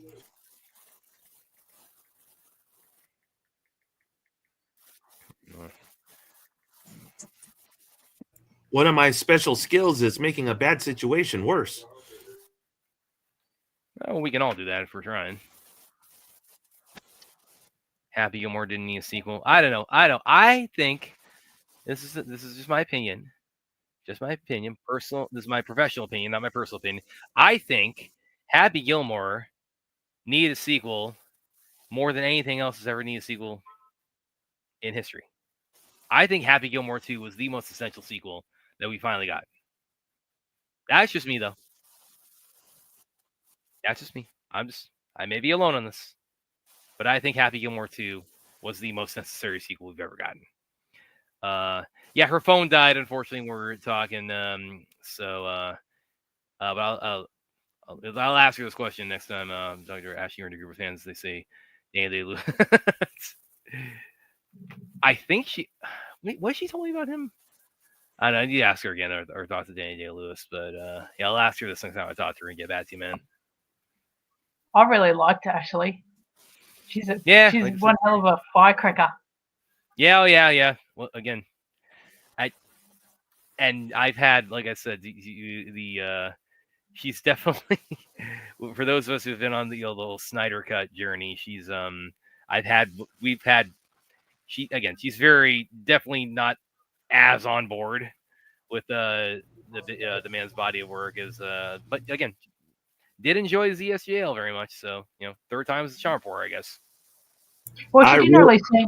Well, she didn't really say anything about like the non DC stuff that he's done. No, she's pretty, or she was until fairly recently. I think she has kind of like gotten a little bit gotten over Marvel lately, but she was pretty like through the Infinity Saga. She was definitely on that train. She was definitely very much into. And I mean, she mentioned a couple times she's a big fan of Tom Hiddleston's Loki. No, I'm talking about Zack Snyder's non-DC work. Oh yeah. Okay. Bad or good about it? Or... that's interesting because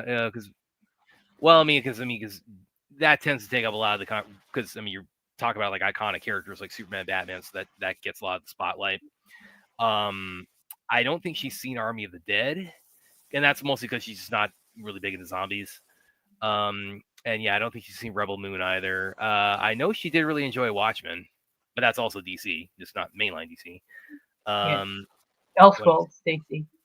Yeah, what else is she? Yeah, I need to ask her more about like what are your thoughts on like Zach's non-DC stuff in general? So she could like him, but not fully on board with his DC stuff. So yeah. So and by the way, it's like I because again, like Aaron, like I said, like you, she's a big Buffy fan. Was a big Joss fan for the longest time. So during the whole Snyder Cut campaign push for it, and even like right up to its release, I didn't really like broach that topic with her too much because I knew he was kind of in the midst of that. That was before that's before all the stuff about him came out. So I didn't want to like come off as like I'm just like talking trash about so much he holds in high regard. But then once it kind of got to critical mass, it was like about a month before the movie came out. Okay, Ashley, I'm just gonna. You heard you've been following this. What are your thoughts? He's like, yeah. It sucks. It's very very. It's pretty hard, yeah, because like the fandom, like his fandom, we called ourselves Whedonites. Yeah. That was the name of our fandom, and knowing everything that's happened in that, it's like ugh.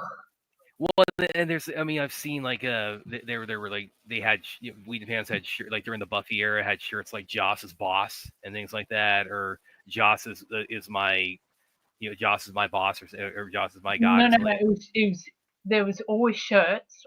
This is what Charisma Carver said. Whenever she used to go to like cons and that, there was always people wearing shirts saying Joss is my god. Yeah. Stuff like that. Yeah. They probably burned him now. Oh, and guess who's back? Sorry, phone died. Yeah, did you plug it in? Yes, I did.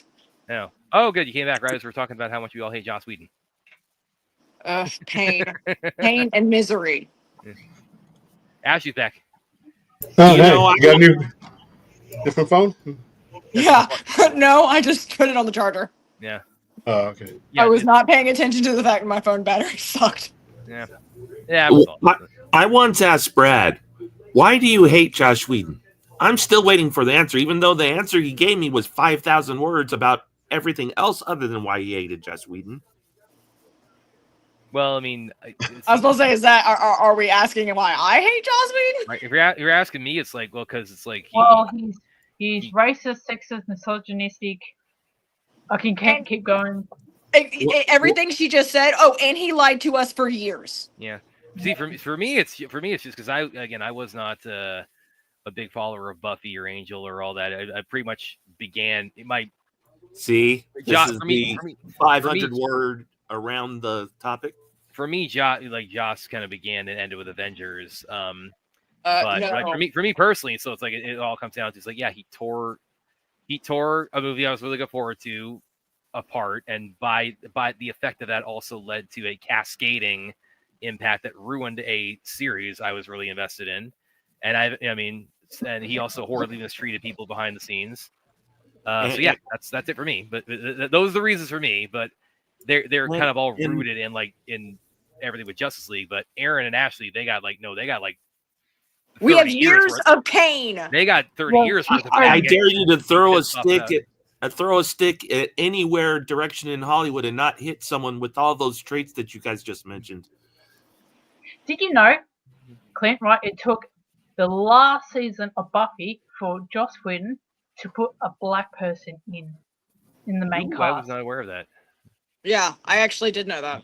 I honestly don't know anything about Joss Whedon. That's why I was asking why you guys hate him so much. So for me, so I grew up, Buffy was a sacred cow for me. But more than that, and I continued watching Joss Whedon's things. I mean, I've watched Dr. Horrible Sing Along, okay? I have watched every Joss Whedon everything. And I was, when I would think of Joss Whedon before all of this crap came out was, yay girl power, yay feminism. Come to find out, look what he is. Yeah. And it just feels like a massive betrayal because it's not just, you're right, throw a stick at someone in Hollywood, you're going to find this. But for Joss Whedon, the thing that's so galling is that he would get up on stage and publicly talk about how great women are when look at what you are doing. And he would say this about not just women, he would say this about minorities, and he was a motherfucker. And he used his wife as a shield. And then blamed her. He blamed her for his own infidelity. Yep. And not only that, he had other women as his shield. Anita Serkin, remember her? I'm still hearing throw a stick anywhere in Hollywood and you'll find that. He used her as a shield. Yeah. And it completely destroyed her career after all that. Oh, yeah. So, Clint Eastwood did the same thing to that one. I mean, career. They wouldn't leave Michelle Trachtenberg alone with him. Yeah, and also like we were saying, and she was underage too. Well, exactly. Not only that, Clint, but everybody you're referring Click to was okay.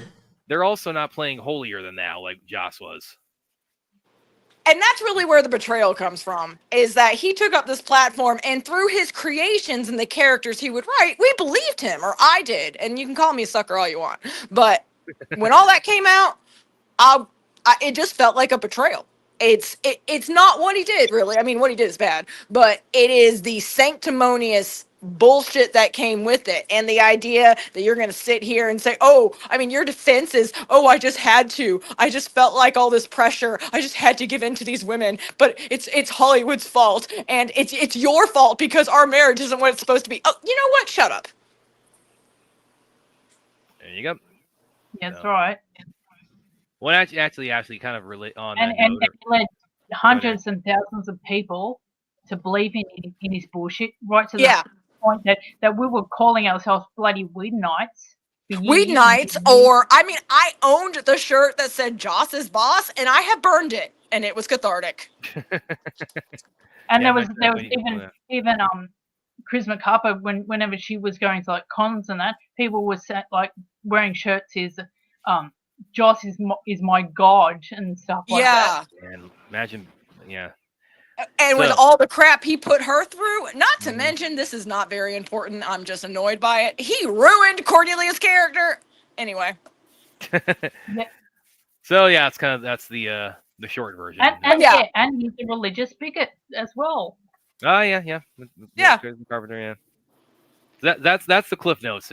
Yeah, pretty much that's why. It feels like a massive betrayal. Well- He is a piece of crap, but we thought he was more. We thought he was better. We thought he was exposing the other pieces of crap that treated people like this, and he is just as bad. Well, worse. Ashley Oh kinda, yeah. we'll kind of relate to that, or on a more pleasant offshoot of that, Ashley, because Aaron was asking about this when your phone died. Because as I mentioned, yeah, we've had, of course, and we said no doubt continue to have. It's like, oh, big back and forth on like feelings on Man of Steel, BVS, and Zack Snyder's Justice League, even though like the third one's the one we mutually like. But what's your kind of your general sort of thoughts on like his non DC body of work, like everything he's done that's like not superheroes? What's the I know you haven't seen Army of the Dead because you're not big into zombies. Did you get to see Rebel Moon by any chance? I did. I actually liked Rebel Moon. Oh yeah, Rebel Moon. Yeah. I mean, I've said this about, and I told you this when I watched Justice League, and, I really do feel like... Yeah, you said when you get his best, you get his worst. Yeah, when you get the best of Snyder, you get the worst of Snyder. I loathe slow-mo. I'm going to just say this now. I loathe it with every fiber of my being. Then Zack Snyder movies aren't for you, definitely. Yeah. It's like with like thingamajig with lens flare. Yeah, that too. Yeah. Like J.J. Abrams. Yeah, J.J. Abrams. Yeah. With lens flare. Oh, by the way, Ashley, here's another thing. I kind of want to get your thoughts on because we talked about this on the show too. What are your thoughts on like? Did you see the last, or not the last episode, but like one of the recent episodes of Rick and Morty where Zack Snyder and James Gunn played themselves? I have not. Yeah, so there was an episode where it was kind of like an offshoot of that picture they took where they were they both like Gunn is like a bigger character in this episode, but they both voice themselves in it, and they both kind of like play on sort of the caricature that they've sort of their media image, and they kind of like the rivalry of their fandoms. And the thing I found really hilarious about it too is that these dudes have known each other for years, but they both when they meet in the episode, they both refer to each other by their full names. So it's like, oh, hi, James Gunn. Oh, hi, Zack Snyder. Listen, James Gunn, I have a question about your Superman movie. Oh, hi, Zack Snyder. It's like, I have some thoughts about what. So, and I found that really funny. They really leaned into the humor of that. But I'm really digging like Zack. This new side is where he's playing like a caricature of himself. And like on this or on Teen Titans Go. Does that mean he's always in the gym? Because I will say that is annoying. No, about Zack Snyder. He's always in the freaking gym. Oh, look, Google that. Where the like the image of them in the Rick and Morty episode. The animators, I swear, like the Teen Titans one, he's pumping iron when the Teen Titans go meet him, and then the in the Rick and Morty one, I swear they decided they animated him, and like Williams met him. William got to meet Zack in Vegas. That's cool. Yeah, for like ahead of Rebel Moon coming out, and Zack isn't. He works out a lot, but he's not a big dude. He's like pretty like 5'8". No, he's not. To the point where I'm like, why are you still showing me you in the gym, dude? You're not hot. Well, but he the animators of Rick and Morty, they decide let's make Zack look like Arnold Schwarzenegger in Commando. His bank account is very hot. Yeah, he's jacked as hell, and like he's like bigger than I am, and so he looks like he did all the steroids of the 80s. There's actually kind of a joke with that where he's getting like a whole like he's in like the Warner Bros. Cafeteria, and he's getting like an entire like case full of like of ketin or whatever that protein supplement's called. So I'm kind of protein shakes. Yeah. Yeah. I hope he keeps that up. I'm really enjoying like him kind of like having fun with like and he also he appeared this is live action, but he appeared as himself on the studio. The studio that had, and he in that he's like playing himself at the Emmys, where he's winning some kind of award. He's announcing an award, and he said, "Yeah, by the way, my next movie is going to be 4 hours long. It's going to be 80% slow mo and shit." So I hope he keeps this up. I think this is actually a pretty cool side of his career, was like him playing himself, where he's doing like this meta sort of like lampooning of himself. I think, he's roasting himself. Yeah, that's pretty cool. I enjoy that, so I hope he keeps it up. Except I like Snyder as a visionary person. I think he can compile a visionary shot quite beautifully. My issue with Snyder, as I've often told you, is connecting the visionary shots into a cohesive narrative is where me and him kind of don't see the same way. You're saying, guys, like we have Man of Steel. Again, given Ashley, this is my cliff notes of Ashley. Like 50-50, BVS, not a fan. ZSJL, really liked. No, I did really like it. And I was actually, and I will be the first to tell you, I was surprised because Brad and I would go back and forth, and he's like, "You're going to eat so much crow," and I'm like, "There's no way in hell it's going to happen." No, I did. I did that with Mike I too. still won't. Yeah, I admitted it. Has Mike even admitted it? I know he. I don't know if I've gotten his full thoughts on it. Yeah, I know he's seen it, but I don't know if I've asked him like, what was your I think you need to get his full thoughts. Yeah. I did enjoy it, and I was really surprised at how much I enjoyed it, but I still maintain it should not have taken you 4 freaking hours to make a complete movie. You should have been able to do that in 2 or less. Well, if they hadn't like, screwed up when they did, maybe they would like split into 2 parts back then.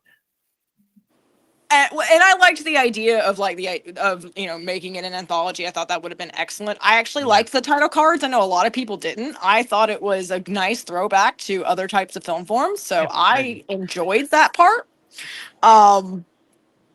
I actually thought he got, in some areas, like doing the title cards, he got a little more experimental than he usually does. And I found that slightly exciting because I do think he can visualize a shot like exceptionally well. I just don't agree with his idea of what storytelling is. Well, that actually kind of related to the title cards. That's why I think you'll probably dig when you see weapons. You'll probably dig that, like, because that does a similar thing where it's again, the story about these kids just disappear, or like all but one kid in this one 4th grade class disappears, and then you're talking about weapons. And the story is told from like, okay, so now it's this guy's perspective, now it's the teacher's perspective, now it's the cops, and now it's the junkie, and now it's this character. Big mistake in my opinion, but hey. Brad, what is your favorite Snyder movie? Is it in the Snyderverse? Because mine is not. Brad. Brad. Yeah, me. I probably would say his Justice League. That's probably Watchmen. Yeah, you said Watchmen. Yes, that's mine. To me, it's Justice League, but Watchmen will be really close up there. I did really like Justice League. Like I said, I was actually surprised by it. But I still maintain it was too long. But well, here's a good one for you, because William is like, because we have this thing where we talk about where the theatrical cut airs pretty regularly on TNT. And here we go. And I tell William again, it's like, again, just in the year of our Lord 2025, the thought, the idea that even one person, that their introduction to the Justice League cinematically would be that version of it, I just can't. No. Brad, let's be honest. If they're watching TNT, they're not superhero people. That's probably true also. But I'd rather have them in one way or not at all. Because the same thing about, Batman the Animated Series. Not the biggest fan of that. But I would rather have you get into Batman through somewhere than not at all. I agree. See what I mean? Actually. Yeah. I agree, actually. Because I feel that way about Batman animated series, but I also like the straight up comics. But the animated series does have Harley, so I think that was it does. Its best contribution is Harley Quinn. Yeah. Otherwise, I consider it the definition of softcore. Yeah. Pretty much. Yeah. Another thing, actually, William's he's not a fan. I think Batman animated series. He's not a fan of like the way it's sort of put on. The influence. The pedestal is kind of put on is maybe the better way to put it. Well, more so the influence, because I got people who grew up watching that who now bring into these zeitgeist those expectations for Batman. And I'm like, the first thing I want to do them is hand them the Killing Joke or hand them the Dark Knight Returns. Just hand them the comic book, The Killing Joke, because that animated movie is freaking terrible. Oh, I remember you going off on that dropped about the and then the whole Catwoman on Let's Bang on the Roof type of thing. That was that was not cool.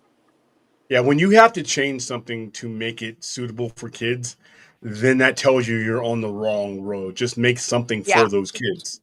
Agreed.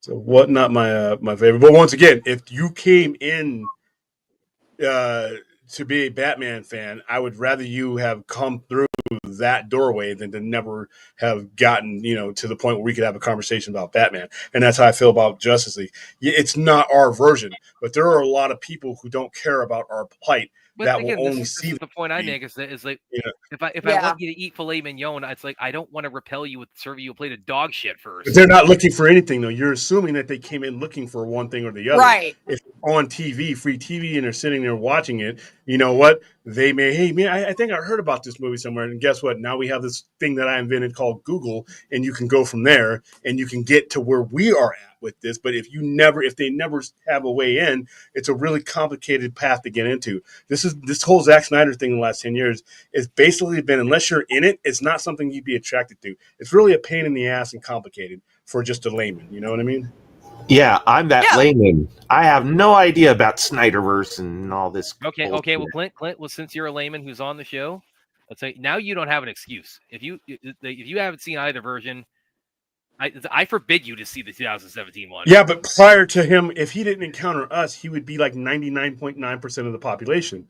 Do Yeah. you want to shut them out of ever seeing this movie, Okay, or well, do you now want to we're- have now somewhere for we're them gonna to pay get it. in? We're gonna pay it forward. Clint's gonna do it the correct way with the real movie, and then he's gonna tell everybody else he knows who hasn't The seen it. only incorrect way is to never see any of the versions at all and never I get watched into it. both versions, and they all had their points. You're just confusing the movie with the person that was involved with the movie. But Well, I watched like I the, said, it's on TNT. Yeah. What's the best way to get them to see some of the stuff that you may favor? What are the Show them odds of stuff them? in favor. They're never gonna. It's never gonna happen. I'm not joking. I'm starting to be serious. Yeah. Would you rather have a compatriot to talk about with these movies and even get them to see what you want them to see, or would you rather just have them never be available to you at all? Because that's what not putting it on TNT, that version does. That eliminates wherever you want these people to be. They're never going to get there Well, what if it because they're has the not. opposite? What if it has like the the opposite? That when they see the bad version, they don't want to go any further. They're not. You're thinking about your point of view. You're not thinking about it from the person outside the window. You're inside. You're too inside to really have that kind of opinion that might affect a layman. They're not intense. They didn't fight these wars that we fought. They're just somebody with a remote control. They see Batman. They see Superman. Wow, this is interesting, and that interest is piqued. That's all it really needs to do. They're not fighting your war. They're not inside our heads. I mean, you could say the same thing about that horrendous Batman and Robin movie, but maybe that's the first way you see Batman. Yeah. I'd rather have you in than never even have you available to have a conversation. That's why I say, you want to come into the Batman animated series? Not my cup of tea. But guess what? There's a commonality there now. We're Batman fans. We're talking Batman. Yeah. That Justice League person, we have seen a Justice League person. And guess what, Brad? When you meet that person who's only seen that, guess what you can do? You can show them and turn them on to the 4-hour version and get them in. But you're never And going the to get infinitely better version. Exactly, but you have to take the steps that you have this complete journey in your head, and the person on the outside watching TNT, they ain't there yet. So it's a marketing. So a thing. really good example of what he is saying, specifically because we're talking about TNT, is my dad. My dad is not a DC fan. When he was a kid, he used to read Marvel comics. So he's not a DC fan. I say that because you know what's on TNT right now?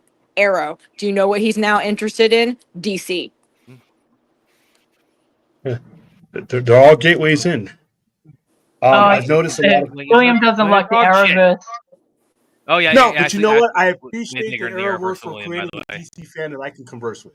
Yeah. I don't. I mean, don't know if I mentioned, by the way, Ash, and actually that'd be interesting too. It's like, cause William, actually, I don't know if I mentioned, William's actually been The point of the pretty comic. disparaging of the CW's business model, but For rightful reasons, it Yeah. served only to get Greg Berlanti rich. Yeah, nobody else got rich. because I don't know if I've ever no one. I don't know if I've ever talked about that angle of it with you. But long story short, Ashy Arrowverse fan, William not.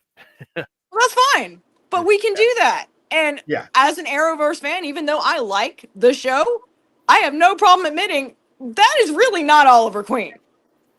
That is Bruce Wayne with a bow and arrow. And they did what they could with the money that they had, and the fact that the network never drew a profit its entire time. There's a lot of issues with the CW, but Yes. you could do a whole stream of that. William, I've noticed a lot of comic fans say Snyder's Watchmen misses the point of the comic.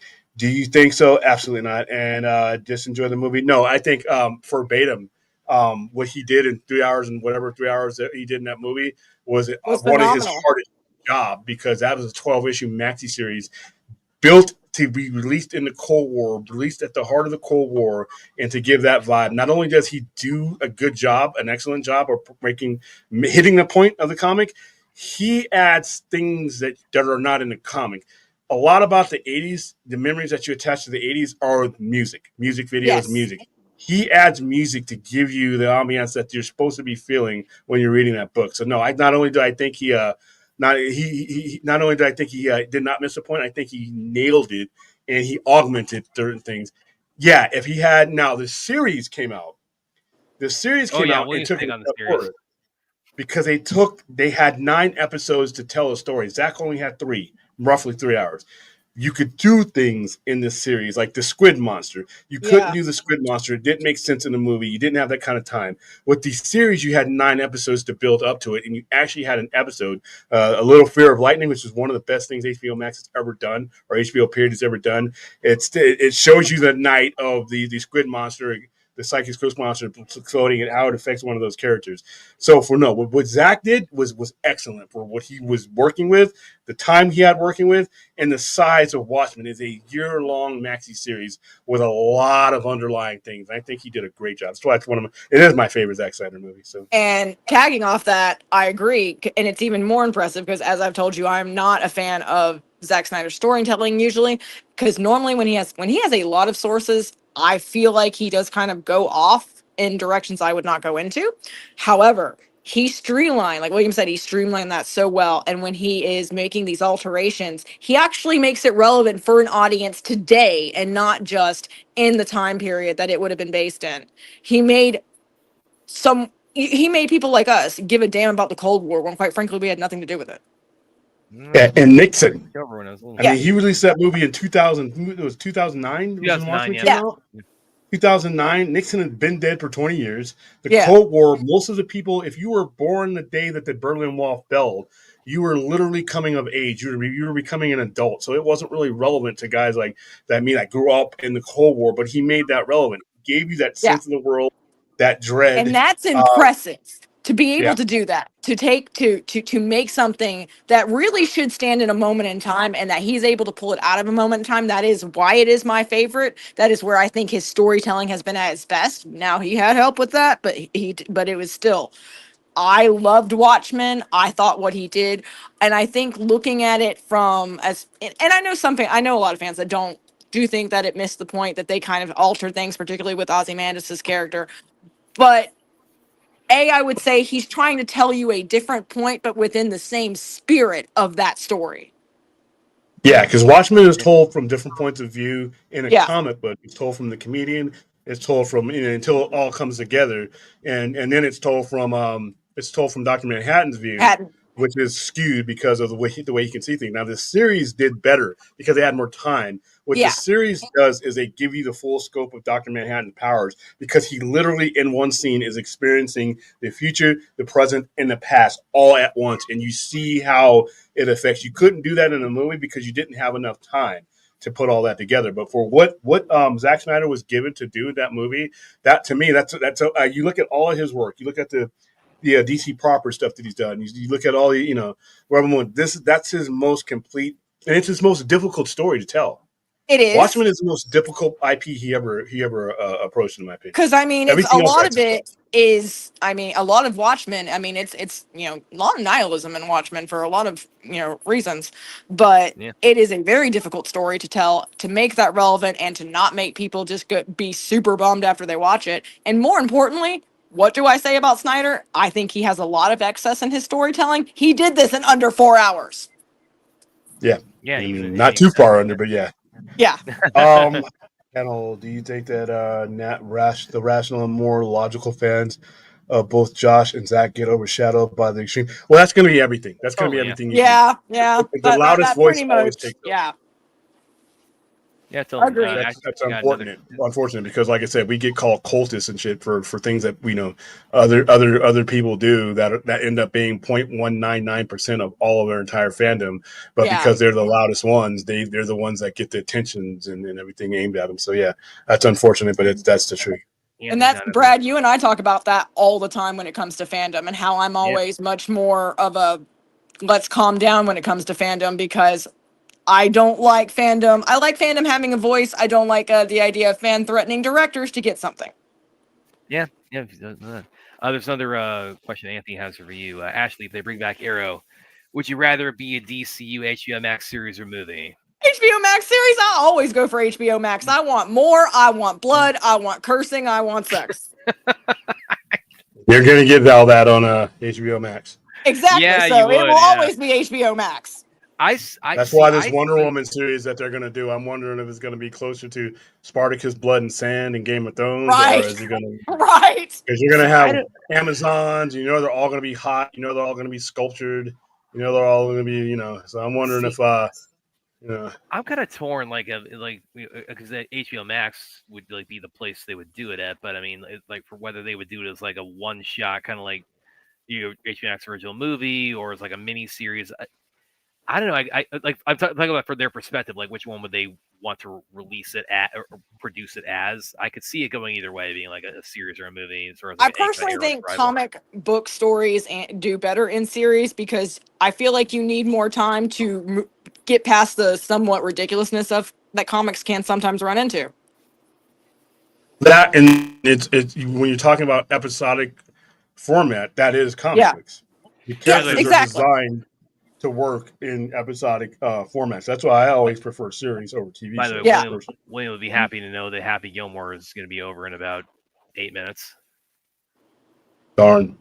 I haven't had a chance to really sit down and watch it because it's Saturday here. Saturdays here are almost impossible for me to. Yeah. Yeah, so we used to do these anything. watch parties a lot more on Saturdays, but like about a year ago. But then again, William's schedule just kind of made it a little bit trickier. So it's a science fiction, horror, fantasy comic book store in the middle of a Saturday. So how is ever able to pull any of these off is really well.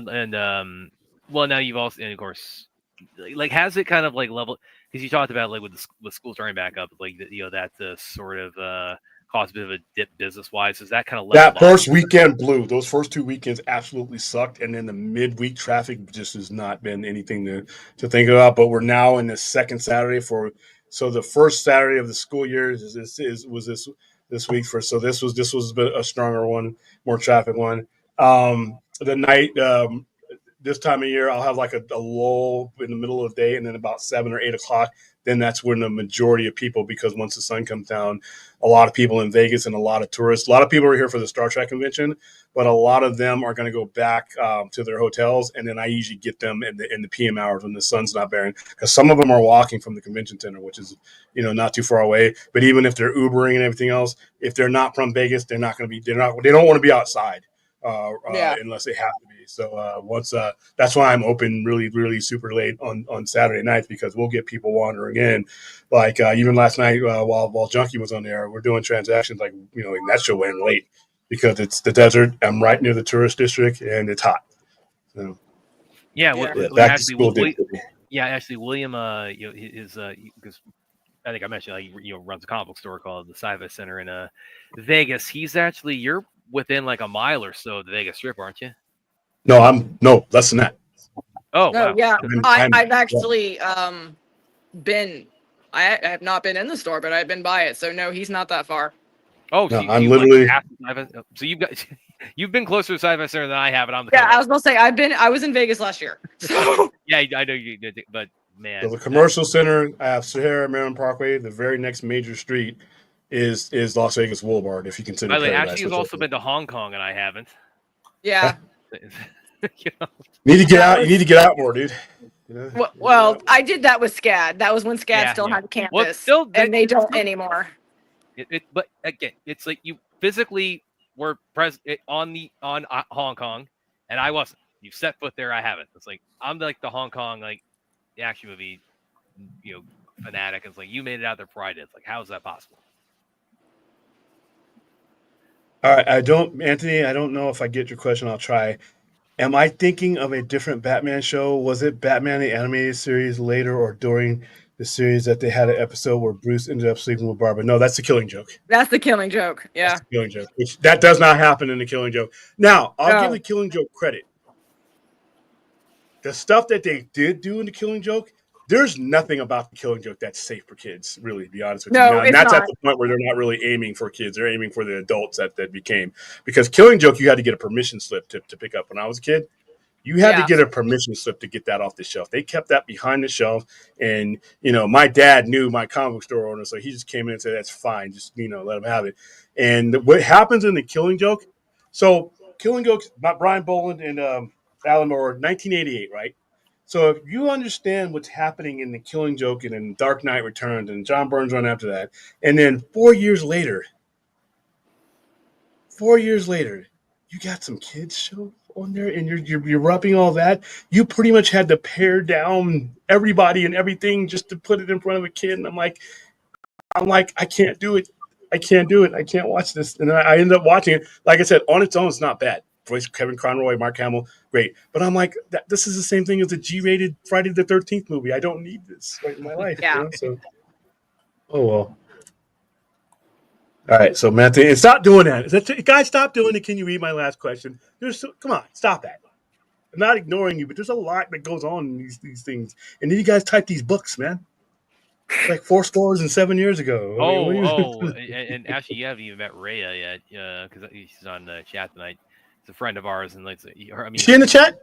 She's not in the chat, but you'd know it if she is, because she writes like a soliloquy as a comic. Yeah, using words I don't get. Yeah, and then using words you don't get. And then when she's on the panel again, and I love Rhea to death. I mean, she's such a sweetheart, but it's like she can she is just. When it comes to talking, Rhea and Brad are looking in the mirror. Oh. Yeah, but she's a little bit more articulate than Brad is. Well, she can. I mean, she can stab you. You don't know you're being stabbed, but you know you're okay. I type words as part of my job description. I have to be a wordsmith as part of my job. That is a and she can person after my own heart, because I can do that too. And she can Brad is very, very verbose. That's for sure. You stop commenting. You're what? He's a writer. Of course, he's verbose. We're all verbose. Yeah. Well, I listen. Yeah, that 15 minutes is not. That's not in the comic book. In fact, Barbara is only. She's not Catwoman or she's not Batgirl in the comic or in the comic at all.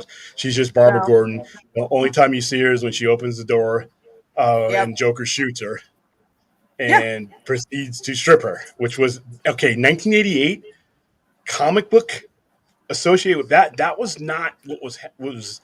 That was something that was broken. Like I said, The Dark Knight Returns and Batman Year One was brutal, and that's when Congress started coming after us again. This is violence. This is because they had that Adam West shit in their head, and they're like, "Well, why isn't Batman surfing and doing the go-go dance and all that?" I'm like, "No, we're in our recovery period from that." Batman is a brutal mess. Batman is a sociopath. Batman is traumatized. He's not okay. And when you try to present him as anything less than that, then that's where you lose me. And Superman's a different character. See, the difference between Superman and Batman, Superman is an idea. Superman is an abstract idea. Batman is a result of violence and murder. That's something you cannot really adapt. And if you take away the impetus of why Batman is what he is, then you take away the characters. It's just like taking the bat off of his chest. That's my opinion. Or run 5 miles with a bomb on his head. That's the silliness. Can't get rid of a bomb. But see, that's the thing, though, is it because that was a backlash from World War II in the 50s because the comics in that era were so violent that as we were trying to head towards a more peaceful nation, which that didn't happen, they didn't want the violence. And then they came up with the stupid comics code and all this other madness, and then the Senate oversight, and then all of a sudden Batman turned into a fluff piece that represented the 60s and in that era. But, that's, Frank Miller came and he did the same thing for Batman as he did for Daredevil, because Daredevil, I don't remember too much before Frank Miller took over that book in 131, because he changed it and he made it okay for you to be brutal again. Yeah. And then, So if you did a Daredevil cartoon, Daredevil is like Punisher. He's meant to be brutal. He's not Yeah. safe for kids. yeah, which is going to be weird because I'm going to go see him in a PG-13 Spider-Man movie that might have Spider-Man in it. I'm not sure, but we're going to take that particular version of the Punisher, one of the most violent live-action characters I've ever seen depicted, and we're gonna put a PG-13 on that. What's he going to use? No. Rubber bullets? I don't know what's going on. No. That's gonna be an epic fail. Well, on that note, I think Happy Gilmore 2 just wrapped up, much to William's Yeah. delight. I have no doubt. Darn.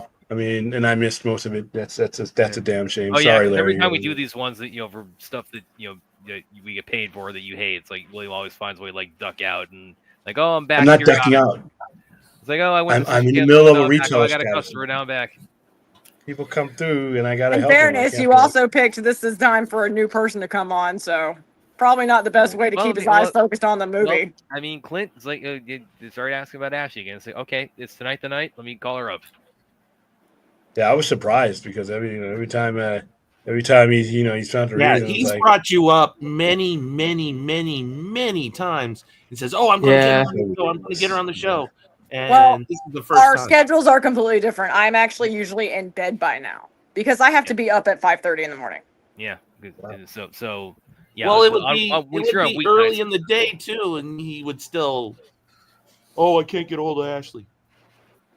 Well, if I'm not now we know working, she then I'm exists. writing. There we go. All right, guys. I think that's a great because I got to get ready for the other show, and then I got to deal with the next rush I'll have. Thank you guys for joining us. Or if you like Happy Gilmore too, congrats. If you don't, join my club. I will try to get back on the air. For our regular by Saturday 8 o'clock. show. Yeah, that's only going to give me an hour, and that show takes a while to put together. So might be 9 o'clock, might be on time. Who knows? I will not be here. Okay, have fun at that show. But glad you guys. Oh yeah, Ashley, that's a kind of a running. Thanks joke. for having me. Yes, you guys finally met Nice Ashley. meeting you, Ashley. I'm Nice so meeting you glad, guys. Ashley, that you validated You guys- everything you've been saying about that. For those of you who are able to join us later on this evening, see you then. Until then, bye. See you guys.